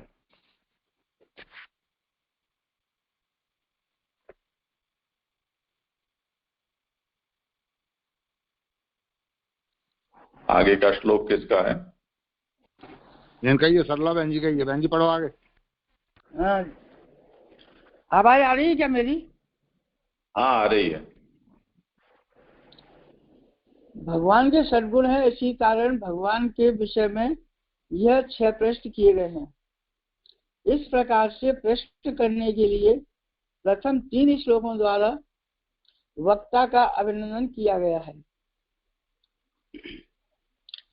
तो यह खलु पुराणानि शेतिहासानि चानय आख्यातान्य व्यधीतानि धर्मशास्त्राणि यानुत। श्लोकार ऋषियों ने कहा, हे निष्प्राण इस निष्पाप सूत, आपने इतिहासों सहित पुराणों तथा धर्मशास्त्रों का अध्ययन किया है तथा अध्ययनोपरांत उसका व्याख्यान भी किया है। आपने इनका पुनः पुनः अध्ययन अध्यापन व्याख्यान किया है। सुबोधनी, श्री सूत से ऋषियों ने कहा कि जो कुछ भी हम कर रहे हैं वो आपको प्रसन्न करने के लिए मिथ्या स्तुति रूप नहीं है। अपने इसी निश्चय की अभ्यक्ति रूप यहाँ खलु शब्द का प्रयोग किया गया है। आपने शतकोटि विस्तार में विस्तृत समग्र पुराणों का आपने अध्ययन किया गया है। तदुपरांत सांख्य योग, पाशुपत तथा वैष्णव रूप मूल चारों संहिता को भी पढ़ा है। इतिहास रूप महाभारत भी आपने पढ़ा है और अन्य कथाओं तथा गाथाओं के भी आप ज्ञाता हैं।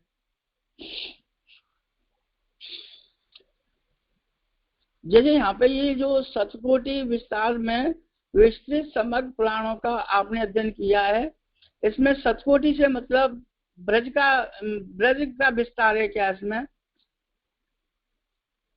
शतकोटि ब्रज विस्तार में विस्तृत समग्र पुराणों का आपने अध्ययन किया है।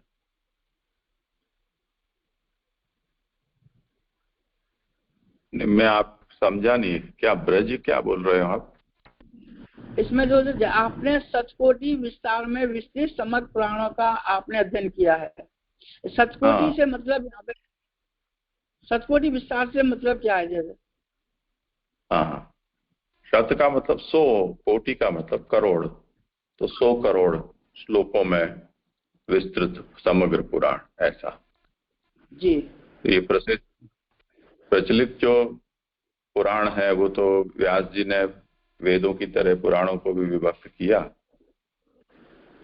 और आधुनिक जीवों को जिस तरह से वो ग्रहण हो सके ऐसा किया। पर दिव्य लोकों में ये जो पुराण है वो बहुत ज्यादा विस्तृत है।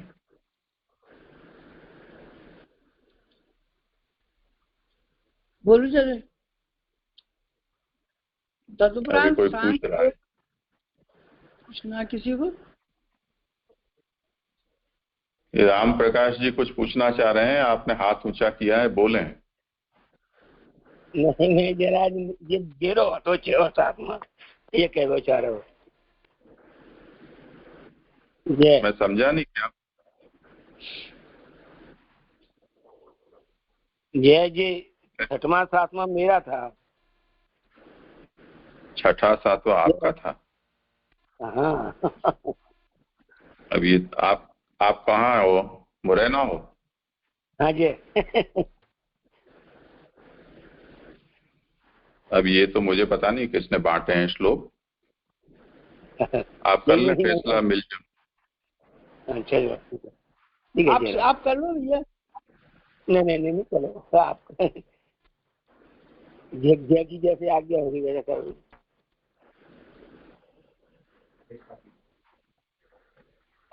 इतिहास स्वरूप महाभारत भी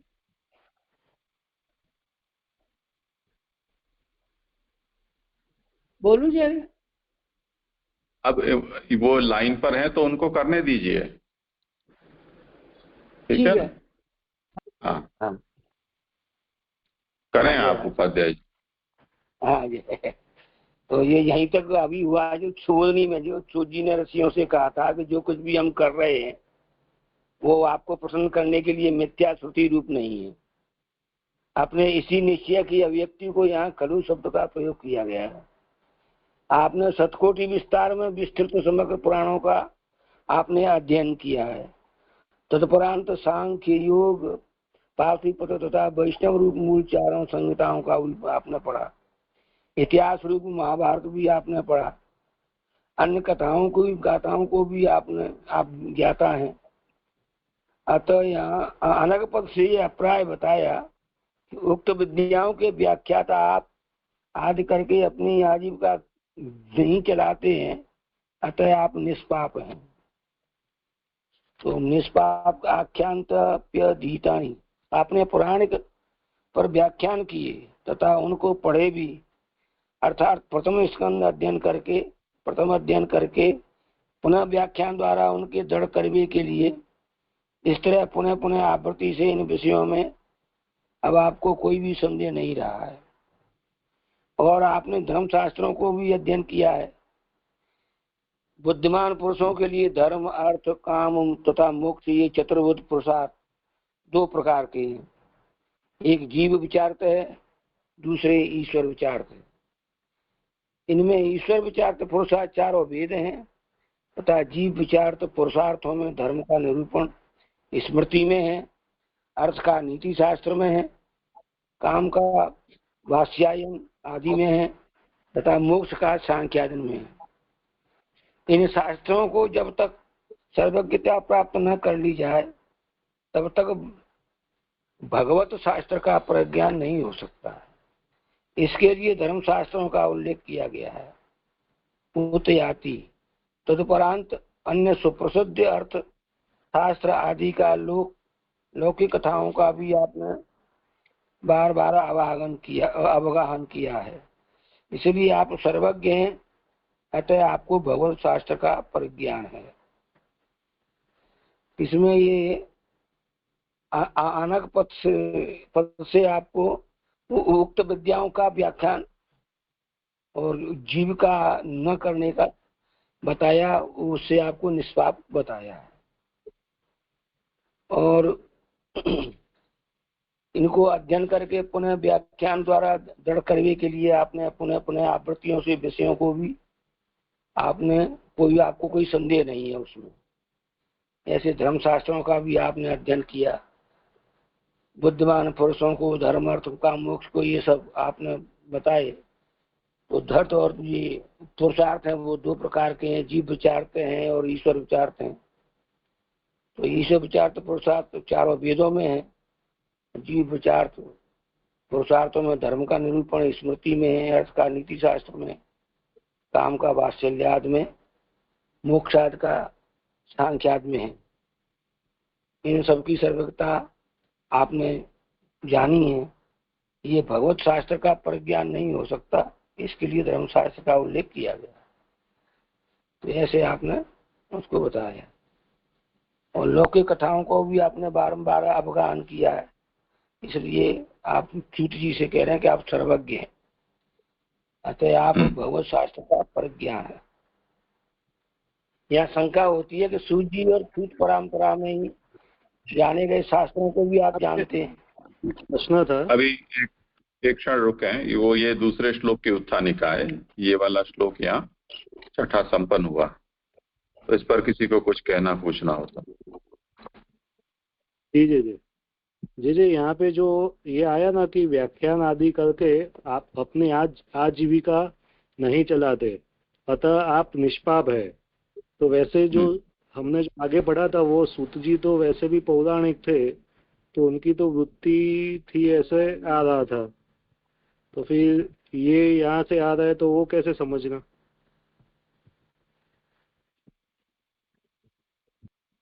हाँ, करें समाधान। शुरुआत में मतलब सूत जी आजीविका के लिए ही भागवत करते थे पहले, या कुछ ऐसा क्रम करते थे, पर वो बाद में इनको सबका अध्ययन किया है। तो वो अध्ययन करने के बाद में उन्होंने ये आजीविका का नहीं किया था, इसलिए वो निष्पाप है।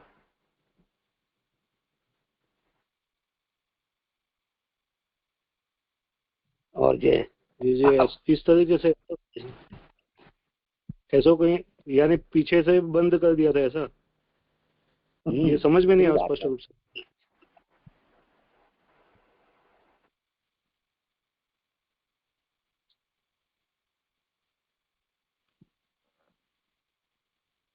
आपसे पूछ रहे हैं, समाधान करें। और किसी को कहना हो तो और श्लोक है। हाँ जी, मेरे को तो इतना ही समझ में आया। नहीं, इनकी बात, प्रश्नकर्ता की बात आपको समझ में आ रही है ना? हाँ हाँ आ रही है ना, कि वो जब वो गाड़ी का नहीं चलाते के लिए नहीं करते तो निष्पाप तो है ही। मतलब तो जन क्या कैसा प्रश्न किया उन्होंने, ऐसे ही किया था। तो मैंने कहा कि पहले वो आजीविका के लिए ही कथा इत्यादि करते थे, पर बाद में आजीविका के लिए नहीं करते, इसलिए वो निष्पाप।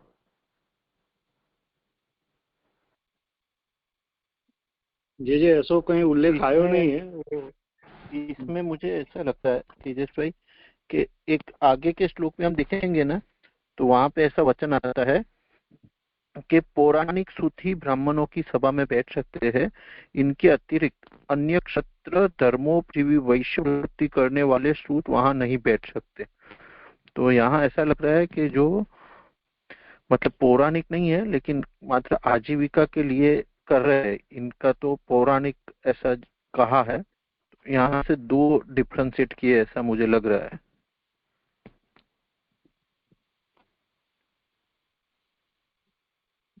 यानी ये जो है वो वैश्य वृत्ति वाले नहीं थे और ऐसे ऐसे समझना या नहीं? नहीं, यहाँ पे क्या आ रहा है कि आप विद्याओं का व्याख्यान करते हैं, यानी विद्याओं यानी कि जो गुरु होते हैं वो अपने शिष्यों को कैसे बढ़ाते हैं।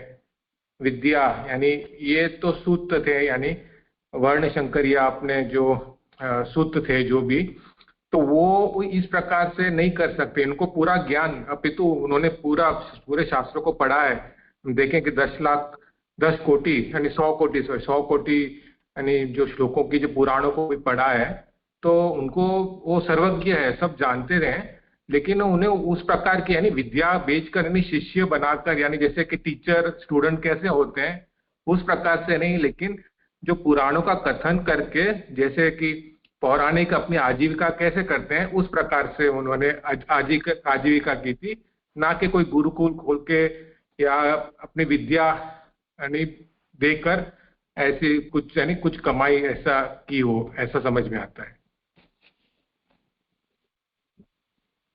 यानी कि विद्याओं के व्याख्यान को बेच के या तो उसके सामने कुछ लेके नहीं, इस ऐसा समझना, ऐसा आप बता रहे हो?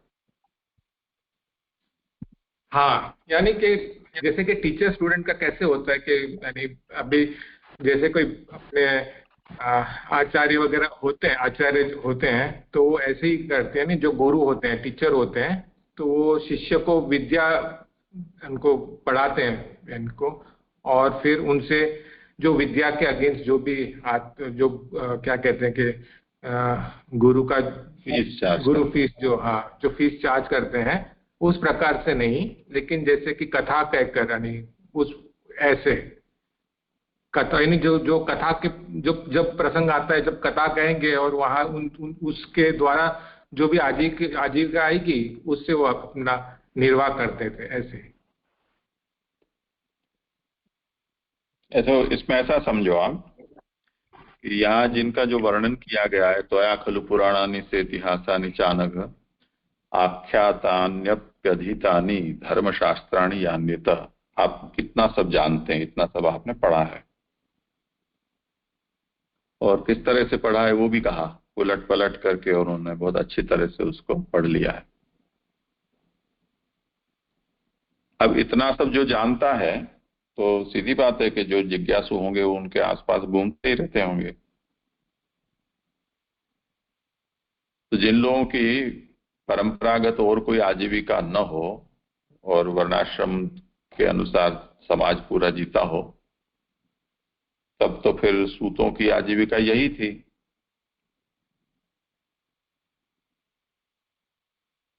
तो इन विद्याओं को वो जानते हुए उसका उपजीवन भी कर सकते थे, पर सूत जी उसका उपजीवन नहीं करते थे।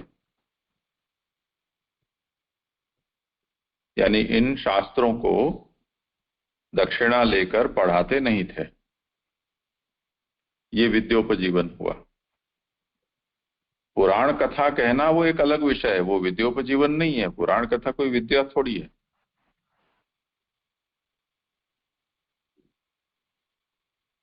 तो विद्योपजीवन अलग वस्तु है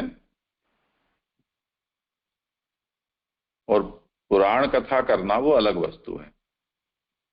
इन दोनों को अलग समझे आप। जैसे एक संगीतकार यानी संगीतज्ञ गाना बजाना सिखाने के लिए क्लास खोलता है। तो संगीत एक विद्या है,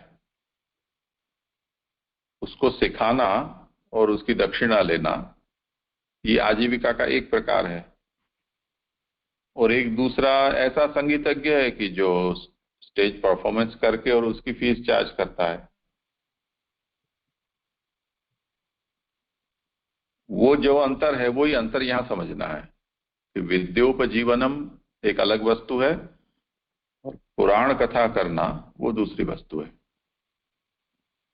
तो पुराण कथा है वो उस काल में जो सूत होते हैं उनके द्वारा, उनके लिए वो नियत वृत्ति थी कि अगर आप सूत हैं, वर्ण संकर हैं, तब फिर आप ब्राह्मण क्षत्रिय वैश्यों की वृत्ति नहीं कर सकते हो। तो आपको अगर जीना है तो आप सूत वृत्ति कर सकते हो यदि आप परंपरा से ये हैं तो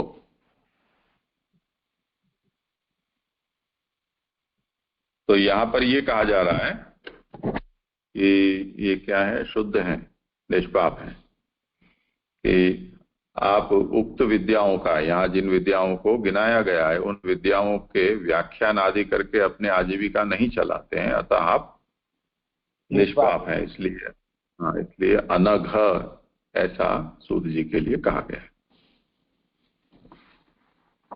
ठीक है जी जी जी जी